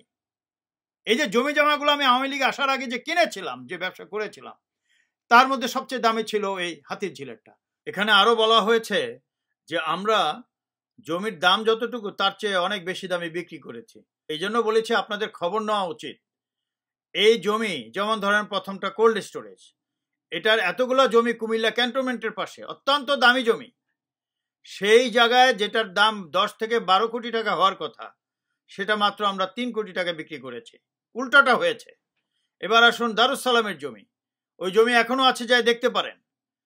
যেটার দাম হওয়ার কথা ছিল মিনিমাম 150 কোটি টাকা, আমাদের বিপদ আপদ ছিল বলে 57 কোটি টাকা বিক্রি করেছি। তারপর আবার যখন বিপদ আসলো, হাতির ঝিলের জমি, আপনারা জানেন হাতির ঝিল কোথায়? একদম ঢাকা সিটির নার্ভ সেন্টারে। সেটা অনেক দিন ধরে বিক্রি হচ্ছে না, আমরা অর্থনৈতিক সমস্যায় আছি বিধায় ওইটা মিনিমাম 400 থেকে 500 কোটি টাকা হওয়ার কথা দাম, এটা আমরা মাত্র 160 কোটি টাকায় বিক্রি করেছি। এগুলো সব দলিলে আছে, দেখে নিন। এই মাফিয়া ডন তারেক সিদ্দিক, তার wife street woman Shahin Siddique, এবং তার সাথে কতগুলো 3rd class 4th class type retire বা চাকরিরত মিলিটারি অফিসার ছিল। তার মধ্যে অন্যতম হলো এই কর্নেল মকসুরুল, যার মাধ্যমে ব্যবসায়ীদেরকে ধরে এনে ব্যক্তিগতভাবে তারেক সিদ্দিক তার বাড়িকে বানিয়েছিল আর একটা ডিজিএফআই সেল। ধরে এনে এখানে টর্চার করে টাকা কামাই করত। আমার লোকদেরকেও অ্যাবডাকশন করে এই তার বাড়িতে নিয়ে গেছিল, পরে ডিজিএফআই সেলে রেখে টর্চার করে হত্যাও করেছে। এই মকসুরুলকে দিয়ে এবং অন্যান্যদেরকে দিয়ে এই অত্যাচারগুলো করত। এবং এর মাধ্যমে আমি পুরো আওয়ামী লীগের আমলে কোনো ব্যবসা করতে পারিনি। যে জমিটা 2009-এর আগে ছিল সেটাই 2016-তে বিক্রি করা হয়েছে, যেহেতু মনে করেছে তারা আর পাওয়ারে আসবে না 2018-তে। আর এর মধ্যে আমাকে আর ব্যবসায়ী করতে দেয়নি, যেহেতু আমি লন্ডন থেকে কেন তাদের সাথে যে আবার মিলে যায়নি। এখানে বলা হয়েছে যে ডেস্টিনির কাছে, যা আগেও বললাম, ডেস্টিনির সাথে আমাদের লেনদেন 2008-এর শেষের দিকে বা 9-এর প্রথম দিকে, বিকজ তারা একবারে টাকা দিতে পারেনি, ইনস্টলমেন্টসে দিয়েছে over period of 2 years plus minus. এবং তারপরে তাদের সাথে আমাদের কোনো লেনদেন নাই। তারা বিতর্কিত হয়েছে 2011 শেষের দিকে বা 12-র দিকে, তখন তো কোনো লেনদেন হয়নি। আর 2009 দিকে তাদের লাইসেন্স ছিল, সব কিছু ছিল, কোম্পানির থেকে ট্যাক্স দিয়েছে, সম্পূর্ণ ট্যাক্স ল্যান্ডের চেকের মাধ্যমে আমাদের কোম্পানিতে ট্রান্সফার করেছে, কারো পার্সোনালি তো দেয়নি, বা কোনো ক্যাশ টাকাতে কোনো লেনদেন হয়নি। কি এসব কথাবার্তা বলেন আপনারা না জেনে? আর তাছাড়া সে ডেস্টিনি হোক আর যেই হোক, কোনো ব্যক্তি যদি কোনো কিছু কেনাকাটা হয়, লিগালি ট্রানজাকশন যদি করে এক ব্যাংক থেকে আরেক ব্যাংকে, আমি বিতর্কিত হয় আর সে বিতর্কিত হোক, সেটাতে কিছু আসে যায় না, যদিও আমরা কোনো বিতর্কিত অবস্থায় কিছু করিনি। এই হলো আমাদের মোট ব্যবসা। কিন্তু আওয়ামী লীগের আমলে কোনো ব্যবসা হয়নি, এবং সব তো আটকে রেখেছে, যেহেতু আমি বাংলাদেশে যাচ্ছি না। প্লাস আমাকে শেখ হাসিনা 2009-এর শেষে বা 10-এর প্রথম দিকে, তখন মেজর জেনারেল জিয়া ছিলেন রিটায়ার, তারিক সিদ্দিকীর কোর্সমেট, সে ছিল বিটিআরসির চেয়ারম্যান। সে কি করলো, আমাকে টেলিফোন লাইসেন্স, যেটাতে ভিআইপি দিয়ে মানুষ কোটি কোটি টাকা ব্যবসা করে, সেই লাইসেন্সটা দিল। আমি বললাম যে স্যার সরি, আমি কোনো সরকারি প্রজেক্ট নিব না, দিস ইজ নট পসিবল। সততার সাথেও যদি সরকারি প্রজেক্ট করে থাকি, সমস্যা হলে ওটাতে দুর্নীতি দেখাবে। এই জন্য তারিক সিদ্দিকরা এখন আর কোনো দুর্নীতি পাচ্ছে না। যদি ওটা তখন নিতাম তাহলে এটা আজকে দুর্নীতি দেখাতো। ওটা আমি ক্যান্সেল করেছি। তবে জেনারেল জিয়া, যে বিটিআরসি চেয়ারম্যান, বলেছে শহীদ, তুমি আমাদের সাথে ইলেকশনের আগে এত কষ্ট করেছো, আমরা এতজন এত পোস্ট নিয়েছি, তুমি কিছুই নিলে না, তুমি আমরা দেশ ছেড়ে চলে গেলে, তো এটা আমি দিয়েছি, তুমি মনে রাখো, ক্যান্সেল করো না। বিকজ 45 জন মন্ত্রী আমাকে রিকোয়েস্ট করেছে, বাট আমাদের প্রধানমন্ত্রী দিয়েছে মাত্র 22টা, তোমারটা একটা এক্সট্রা নিয়েছি তোমার জন্য, 23 নম্বরটা, আর তুমি এটা না করো না। আমি স্যার সরি, আমি সরকারি কিছু নিব না, আমার যা ইনকাম হয়েছে, this is enough for us. এই যে আপনারা দলিলগুলো দেখতে পাচ্ছেন, তার ইম্পর্টেন্ট পেজ বা ফার্স্ট পেজ যে এখানে স্ন্যাপশট দেওয়া হয়েছে, বাট এগুলো সব যে ড্রাইভে আছে, এগুলোর ব্যাংক স্টেটমেন্ট, দলিল, অর্থাৎ সাব রেজিস্ট্রি অফিসের দলিলের নকল। আপনারা নকল তুলতে পারেন, বাংলাদেশেই তো আছেন, বলেন আপনাদের লোককে এটা তুলে তারপর আপনাকে জানাতে। এই নকলগুলোর আবার ইংলিশ করেছি। ইংলিশ কেন করেছি জানেন? ট্রান্সলেশন, কেননা তারিক সিদ্দিকরা আমাকে এখান থেকে ধরে নেওয়ার জন্য বহুত আগের থেকে চেষ্টা করেছে, কিন্তু পারেনি। কেননা তারা যে সানডে টাইমসে খবরটা ছাপিয়েছিল, সেটার ফটোকপি দিয়ে বিভিন্ন জায়গায় চিঠি লিখেছে, যাতে আমার পিএইচডি না হয়। ইউনিভার্সিটিতে লিখেছে, ব্যাংকে লিখেছে, সরকারকে লিখেছে, যাতে আমাদের ভিসা টিসা ক্যান্সেল হয়ে বাংলাদেশে ফেরত পাঠাতে পারে। কোনোটাতে কিছু হয়নি। কেননা তারা যখন চিঠিগুলো দিয়েছে, তখন ব্যাংক থেকে, তারপরে ইউনিভার্সিটি থেকে, তারপরে হোম অফিস থেকে আমাদের কাছ থেকে জানতে চেয়েছে what is the legal source of income. আপনাদের জানা উচিত, এসব দেশে 1000 পাউন্ড রাখতে গেলে জিজ্ঞাসা করে লিগাল সোর্স অফ ইনকাম। তারপরে ফরচুনেটলি আমি সবসময় লিগাল সোর্স অফ ইনকামগুলো সাথে রাখতাম। আপনাদের বলেছি আমি এগুলো ইংরেজি করে রেখেছিলাম, নটোরাইজড করে রেখেছি। এজন্য তারিক সিদ্দিকরা এখানে আসার পায়নি বলেই তো পরে তারা আমার সাথে আপোষ করার চেষ্টা শুরু করে। তারিক সিদ্দিকের সাথে একটা কন্ট্রাক্ট হয়েছিল আমার, এই বলে যদি ক্ষমতায় আসে আওয়ামী লীগ, তাহলে আমরা একটা সেল করব, সেখানে রিটায়ার্ড সামরিক অফিসার থাকবে, সিভিল প্রশাসনের থাকবে, পুলিশের থাকবে, বিভিন্ন জায়গা থেকে থাকবে, যাদেরকে মানুষ সৎ বা ভালো বলে জানে। এবং বলেছিলাম যে স্যার, দুদক তো কোনো দুর্নীতি দমন করে না, দুর্নীতি আরো প্রমোট করে। অতএব দুর্নীতির জন্য এক একটা পার্টি ক্ষমতা হারায়, অথবা আমরা যেন এটা করি। ক্ষমতায় আসার পর আমি জিজ্ঞেস করলাম যে স্যার, দুর্নীতি তো শুরু হয়ে গেছে, কোথায়? আপনি তো সেল বানালেন না। তিনি বললেন জাস্ট ইগনোর করে, যে you do your business, forget about this things, this is number 1। আর যদি রাজনীতি করতে চাও তাহলে এমপি টেমপি হতে পারো। কিন্তু আমি দেখলাম ওনার বাসায় ওই যে গুন্ডাতন্ত্র যেটা বললাম, যা আজও আছে, এরা সব সরকারের সময় থাকে। ওই 4 দলীয় সরকারের সময় যে গুন্ডাগুলো, সেগুলোকে দেখি তার বাসায় আসে। আমি বললাম স্যার, এরা কারা? এটা তো বিচার হওয়ার কথা। তিনি বললেন ফরগেট অ্যাবাউট দিস থিংস। তারপরে আমাকে বলছে গুলশানে 52টা প্লট আছে বিহারিদের, এটা সবকিছু তুমি নিয়ে নাও। আমি স্যার, দখল করে লাভ হবে না, আইনিভাবে দলিল না করে যদি নিই, এগুলোর প্রয়োজন হবে না, এগুলো আরো দুর্নীতি হবে, দুর্নাম হবে। এই হলো তার চরিত্র। 1 মাসের মধ্যে বুঝতে পারছি গুম খুন শুরু হয়ে গেছে, দুর্নীতি শুরু হয়ে গেছে, বিদ্যুৎ নিয়ে ইত্যাদি নিয়ে। আমি এত ফ্রাস্ট্রেটেড, তার মধ্যে আবার হলো বিডিআর হত্যা, 57 জন মিলিটারি অফিসার সহ মোট 71 জনকে হত্যা করা হয়েছে। সারা দেশে বিদেশে মানুষ বলেছে এটা হাসিনা, তারেক সিদ্দিক আর মনু আহমেদরা জড়িত, এরা সবাই জড়িত এটার ব্যাপারে, এবং হাসিনারই মেইন রোল এটার মধ্যে। বিদেশি দেশি যারা আছে সেটা হচ্ছে বড় কথা, আমাদের দেশি লোকরা নিজস্ব স্মার্ট অফিসারদেরকে হত্যা করেছে। আপনারা কি মনে করেন এই তারেক সিদ্দিকের সাথে আর থাকবো? চুরি বাটপারি করার যদি চরিত্র থাকতো 2004 চাকরি হারাবো কেন তাহলে? আঙ্গুল ফুলে কলা গাছ হয়েছে। আরো কি জানেন, আমার যেটা প্রাপ্য রিটায়ার কর্নেল হিসাবে যে ডিএইচএস এর জমি, সেই জমি আজও পাইনি। আরো জানেন যে আমাকে 2014-তে পিএনজি ঘোষণা করা হয়েছে, অর্থাৎ ক্যান্টনমেন্টে যেন প্রবেশ না করতে পারি। এই পিএনজির সকল কাগজপত্র এই গুগল ড্রাইভে দেওয়া আছে। অ্যান্ড পিএনজিটা কেন দিয়েছিল জানেন? আমি যে টপিকটা আপনারা শুনেছেন পিএইচডির, যে মিলিটারি ইন্টারভেনশন অ্যান্ড পলিটিক্স নিয়ে যে গবেষণা করছি, এই জন্য ভবিষ্যতে আমি আর্মির হুমকি হিসাবে আবির্ভূত হব। ভেবে দেখুন, যেই আর্মি হেডকোয়ার্টার থেকে আমি পিএইচডি করার পারমিশন পেয়েছি 2000 সনে, আর সেই আর্মি হেডকোয়ার্টারই 14 বছর পরে বলছে যে পিএনজি করলে আমি আর্মির জন্য হুমকি স্বরূপ হব ভবিষ্যতে। এই হলো আমাদের স্ট্যান্ডার্ড।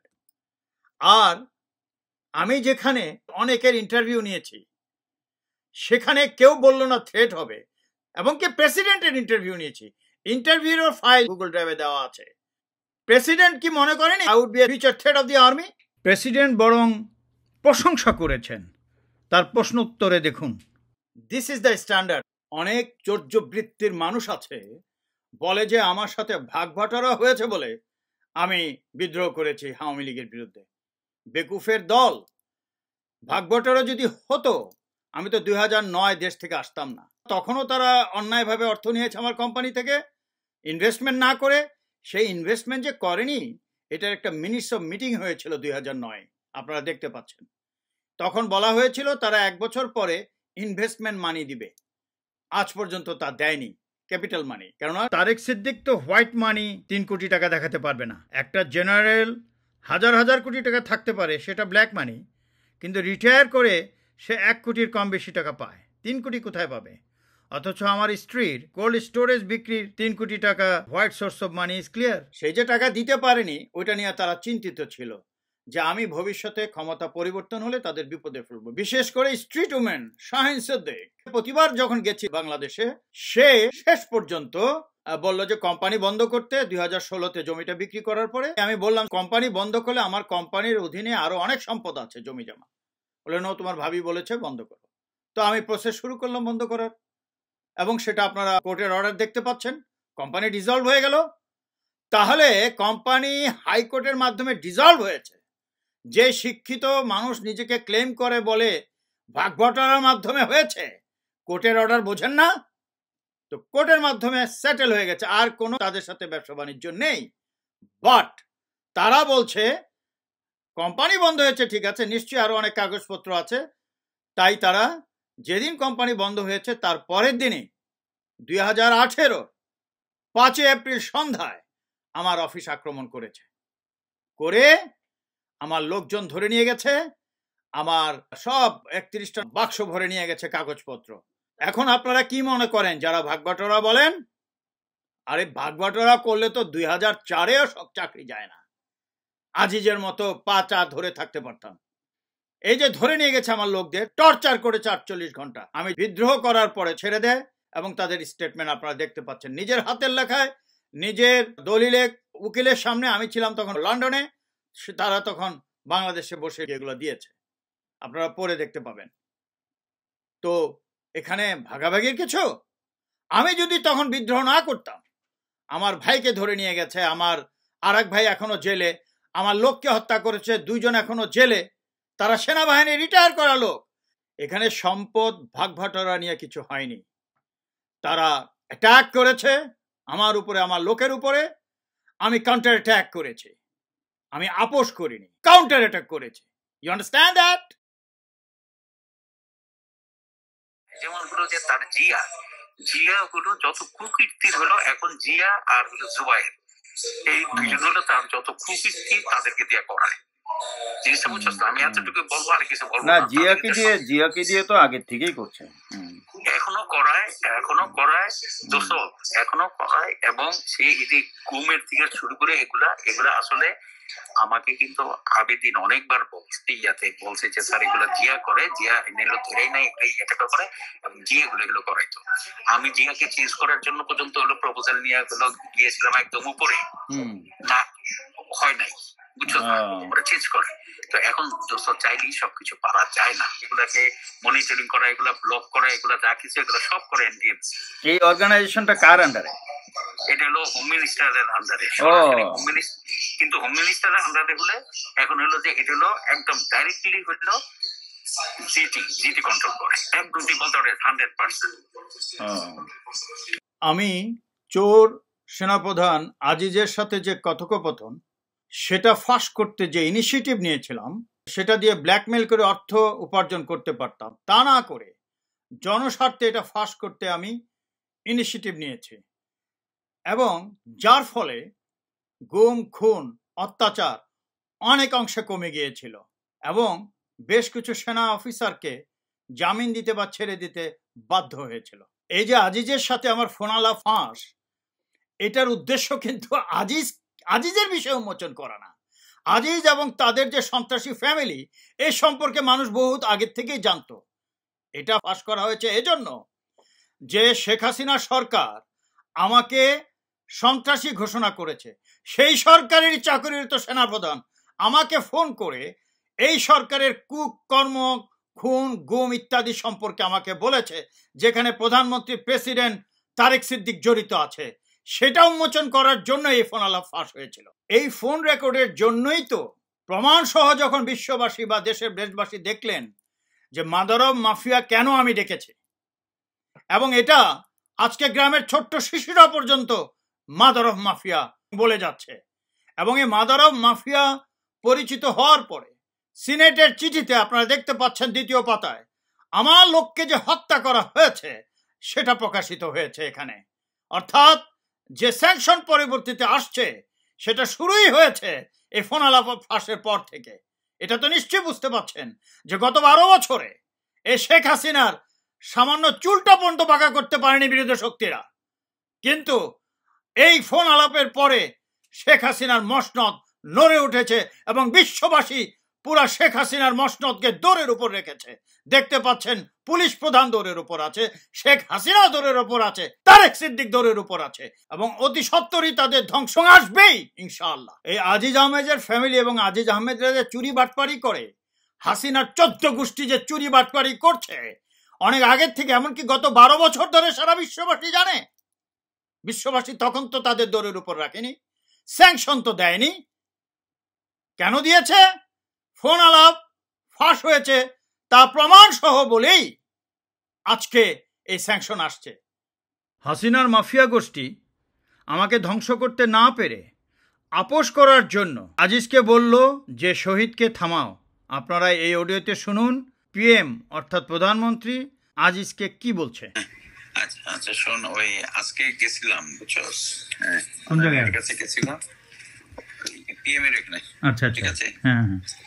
তো যে জিনিসটা হইলো এই বদমাইশটা মানে এই জিটি আর হলো জোবাইয়ের, তারা ওনাকে একটা ইমপ্রেশন দিয়েছে। তখন উনি বলে যে এগুলা যে নিচে লেখাটা করেছে এগুলো বন্ধ করার ব্যবস্থা করো। কোনগুলা লেখালেখি? কোন লেখালেখি? তোমার এই যে তোমার প্রশ্ন শহীদ লন্ডনে থাকে না, এগুলো এই ম্যাক্সিমাম লন্ডন থেকে লেখা হচ্ছে। তখন আমি বললাম যে শহীদ তো আমার বিরুদ্ধেও লেখে। হ্যাঁ, তখন আবার বলে যে হ্যাঁ তাই তো, শহীদ তো তোমার বিরুদ্ধে ইয়াতে লেখে। আমি যে তাহলে কি আমি ওদেরকে ইয়াতে করছি? জিনিসটা বুঝছো? শুনলেন তো, আমি শেখ হাসিনার আপোষের প্রচেষ্টাকে ব্যর্থ করে গণ অভ্যুত্থানের ডাক দিয়েছি। আল জাজিরা 2019-এর মার্চ মাস থেকে আমার সাথে কাজ শুরু করে, এবং তখন যে ফিল্ম তৈরি করা শুরু করেছিল মূল উদ্দেশ্যটাই ছিল শেখ হাসিনা, তারেক সিদ্দিক এবং অন্যান্যদেরকে দিয়ে যে দেশে চরম মানবাধিকার লঙ্ঘন হচ্ছে সেটাই হতো মূল বিষয় সে ফিল্মের।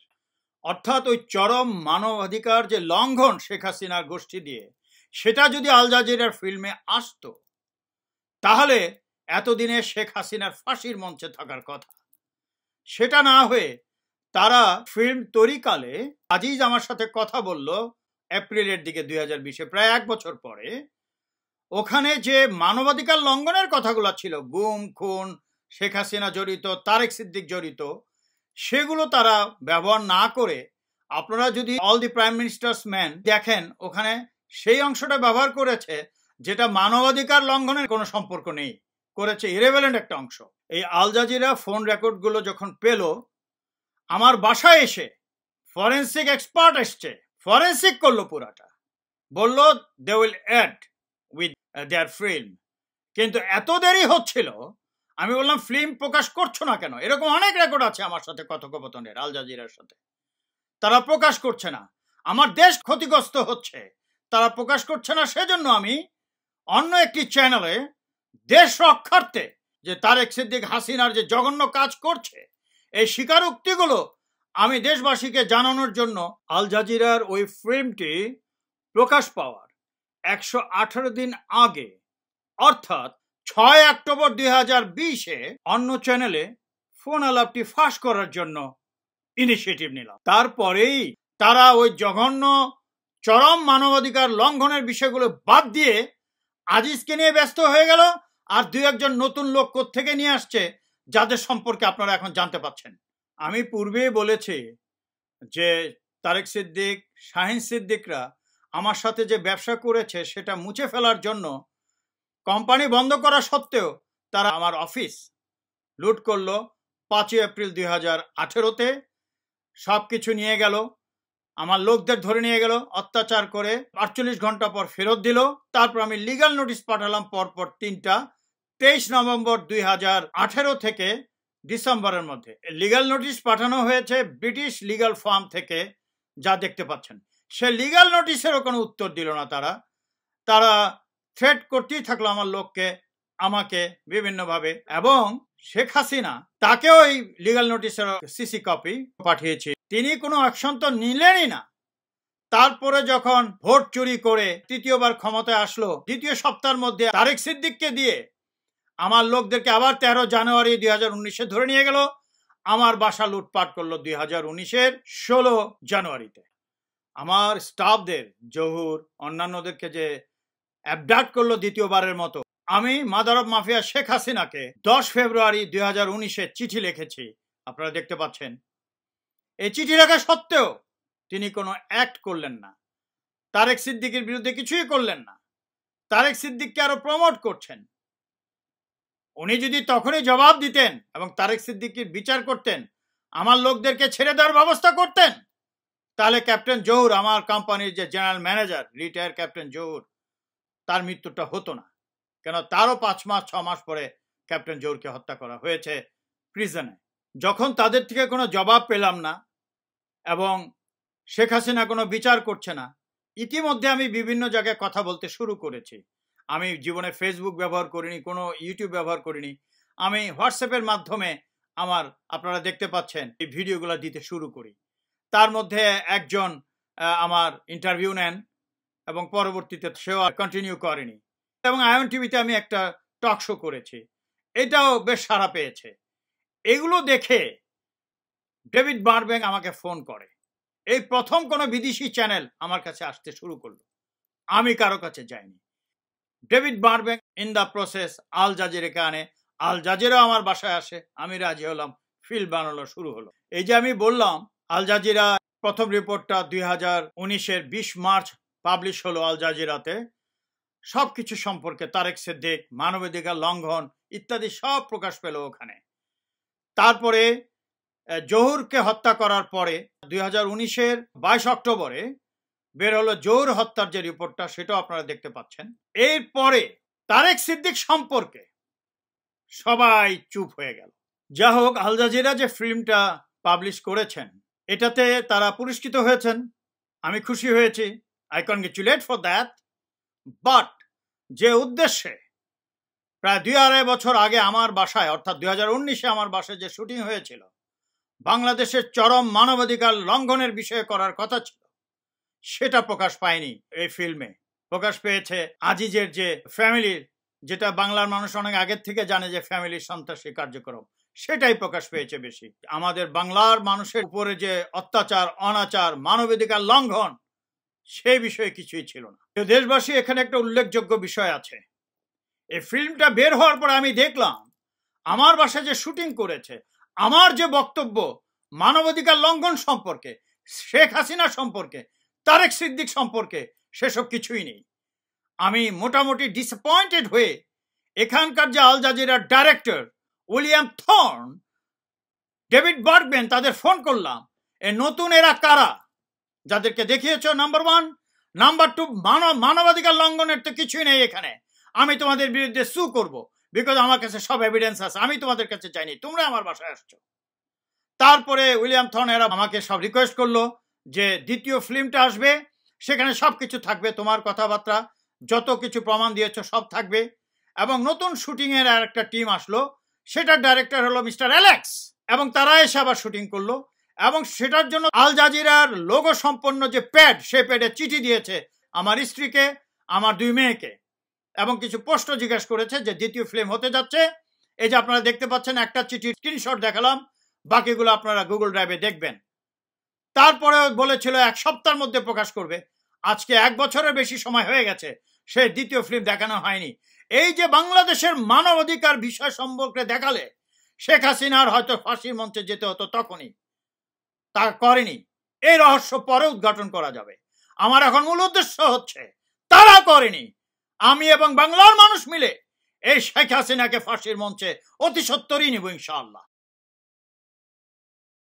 ওরা সব দিকে ব্যর্থ হয়ে শুরু করলো আমার সাথে কিভাবে আপোষ করবে।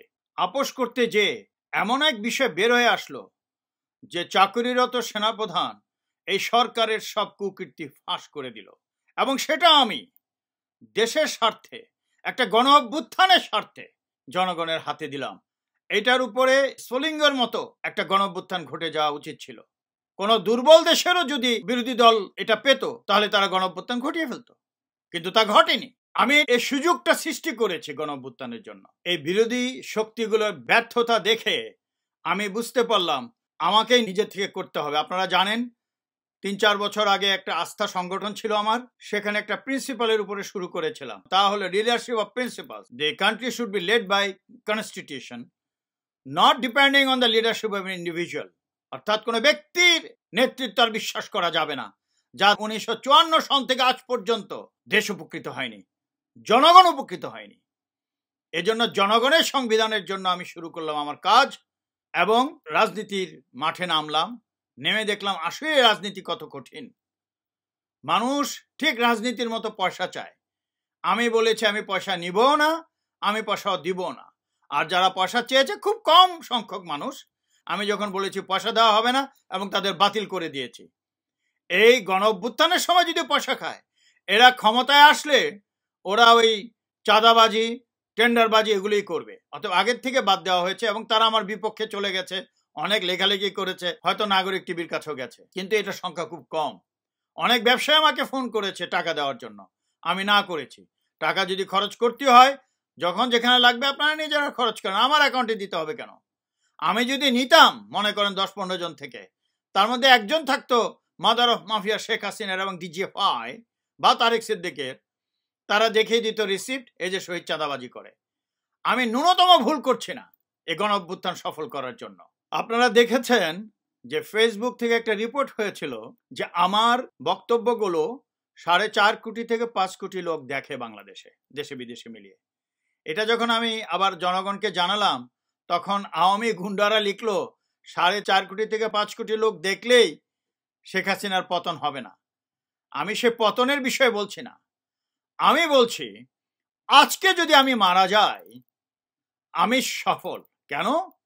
আমি যে শেষ বিচারে জবাব দিতে পারবো যে আমি অন্যায় যারা করেছে তাদের সাথে আপোষ করিনি। আপোষ করলে আমার নিজস্ব সম্পদ আছে, আপনারা জানেন, আরো সম্পদ আহরণ করা যেত। আমি আমার ফ্যামিলি সহ সবাই সাফার করছি, এই 18 কোটি বাঙালি জাতির জন্য। এবং এখন হয়তো অনেকে বলবে মৃত্যুর আগে যদি গণ অভ্যুত্থান না হয়, আমার বিশ্বাস অনেক তাড়াতাড়ি হবে। যদি না হয় তাহলে আপনারা ধরে নেবেন আপনাদের ভিতরে এখনো অনেক চাঁদাবাজ আছে যে ক্ষমতায় গেলে লুটপাট করব। অতএব আরো ইমানদার লোক হতে হবে আল্লাহকে খুশি করতে। কেউ কেউ বলছে আমি গণ অভ্যুত্থানের বুলা জ্বলিয়েছি। আমি তো ব্যক্তি স্বার্থে করিনি, দেশের স্বার্থে, গণতন্ত্রের স্বার্থে। ব্যক্তি স্বার্থে বললে একটা কথা ছিল, এবং জনগণকে তো অর্গানাইজ করতে হবে। অর্গানাইজ বিরোধী শক্তিরা তো করেনি। এখানে মূলা ঝোলানোর কি হলো? আপনিও কি চান না যে গণ অভ্যুত্থান হোক? So try for it. আপনারা নাকি বছরের পর বছর ধরে সাংবাদিকতা করছেন, কি করেছেন? আমি তো 1-1.5 বছরে একটা গণ অভ্যুত্থানের পরিস্থিতি সৃষ্টি করেছি, এবং সেটা হবে। যারাই যেটা করছেন, নাটক করেন, গোপনে অর্থ নেন, সবই বের হয়ে আসবে এক সময়। দেখেননি সত্যের বিরুদ্ধে কথা বলার 10 দিনের মধ্যে ধ্বংস হয়ে গেছে টিটু, সাকিব, এবং এখনো যারা ধরা খাননি তারাও ধরা খাবেন। কারণ আপনারা দেশের সাথে বেইমানি করছেন, আপনার মার সাথে বেইমানি করছেন, ইমানের সাথে বেইমানি করছেন। নিস্তার নাই। এই তারিক সিদ্দিক গ্যাং নির্লজ্জের মতো আমার প্যারেন্টসদের ব্যাকগ্রাউন্ড নিয়ে এমন জঘন্য মন্তব্য করেছে, কারণ ওদেরই জঘন্য ব্যাকগ্রাউন্ড। আমরা অনেক সম্মান পেতাম যখন স্কুল কলেজে পড়তাম। আমার বাবা একজন সৎ, অত্যন্ত ভদ্র রেলওয়ে অফিসার ছিলেন। এ বিষয়ে আর কি বলবো? আমার বাবার কাছ থেকে যা শিখেছে, সততার জীবনযাপন, আমি আমার বাচ্চাদের ভিতরে সেটাই শিখিয়েছি। আমার যখন বাড়িঘর আক্রমণ করলো তারিক সিদ্দিক গ্যাং, আমি আমার ওয়াইফ, আমার বাচ্চাদের শুধু একটা কথা বলেছি যে এখন যে যুদ্ধটা শুরু হবে এটা তো তোমাদেরও ক্ষতি করবে। তোমরা ব্যারিস্টার হয়েছো, আমার মেজো মেয়ে ডবল মাস্টার্স করেছে, আমার ছোট মেয়ে তখন ক্লাস 7-এ পড়ে। সো আমাদের কিন্তু কষ্ট আসবে। তোমরা কি বলো? জানেন কি বলেছে? অন্যায়ের বিরুদ্ধে লড়তে বলেছে। আমার পিচ্চি মেয়েটা সে ইমেল করেছে বিবিসিতে এবং বিভিন্ন মিডিয়াতে যে আমার my father's property has been ransacked and they are filing up the cases and all these things and people have been abducted. আমার বড় মেয়ে যে ব্যারিস্টার, সে লিগ্যাল অ্যাডভাইস করেছে যে কোনো জিনিস জন্য আমি রেকর্ড করি টেলিফোনে, সেটা শুরু করেছি। এবং this are the evidence, any কথাবার্তা যেখানে বলি this must be peace up, this all are they are doing. তারপর ফেসবুক ব্যবহার, সেটা শুরু করলাম। তারপরে আমার মেজো মেয়ে, সেও ফেসবুকে লেখালেখি কিভাবে পরিচালনা করতে, এভরিথিং। আমার 3টা মেয়ে, আমার ওয়াইফ। এই যে আজকে স্পিচ দিচ্ছি, আপনারা যেভাবে চেয়েছেন যে নাগরিক টিভির প্রত্যেকটা পয়েন্ট যেন অ্যাড্রেস করা হয়, খণ্ডন করা হয়, তারা দিন রাত 24 ঘন্টা হেল্প করেছে। স্পেশালি আমার যে ছোট মেয়েটা, তার পরীক্ষা চলছে, এই পরীক্ষার মধ্যেও দেশের স্বার্থে সেও ইনভলভ হয়েছে 24 ঘন্টা। প্রিয় দেশবাসী, হতাশ হবেন না, হতাশ হওয়া গুনাহ, আপনারা জানেন। আমি তো ছেড়ে দিইনি, বিরোধী শক্তি গণ অভ্যুত্থান করেনি, সুযোগ ছিল, কিন্তু আমি ছেড়ে দিইনি, আমি আপোষও করিনি। আমি প্রস্তুত করেছি, শুধু কিছু কোঅর্ডিনেশন বাদ আছে। আপনারা বুঝতে পারছেন না? শেখ হাসিনা জানে শহীদ খান গণ অভ্যুত্থান করবে, এই জন্য আমাকে আলাদা করার জন্য বিদেশের সাংবাদিকদেরও আলাদা করে দিচ্ছে আমার থেকে। কিন্তু তাতে লাভ হবে না, গণ অভ্যুত্থান অবশ্যই হবে, এবং বেশি দেরি নেই। আপনারা আল্লাহর উপর বিশ্বাস রাখুন, অন্যান্য ধর্মের যারা আছেন সৃষ্টিকর্তার উপরে বিশ্বাস রাখুন। গণ অভ্যুত্থান হবে, দেশের নতুন সংবিধান হবে, এবং জনগণের গণতন্ত্র হবে। হাসিনার মতো মাফিয়াদের গণতন্ত্র আর থাকছে না বাংলাদেশে। এটাই আমাদের একমাত্র উদ্দেশ্য, এবং সেই গণতন্ত্র হতে যাচ্ছে দেশমুক্তি বিপ্লব মঞ্চ। এই মঞ্চের মাধ্যমে গণ অভ্যুত্থান হবে। এটা কোনো চাঁদাবাজির মতো রাজনৈতিক দল নয়। আপনাদের সেই বিশ্বাস ইতিমধ্যে হয়ে গেছে, আর একটু ধরে রাখুন। গণ অভ্যুত্থান অতি শীঘ্রই হতে যাচ্ছে ইনশাল্লাহ।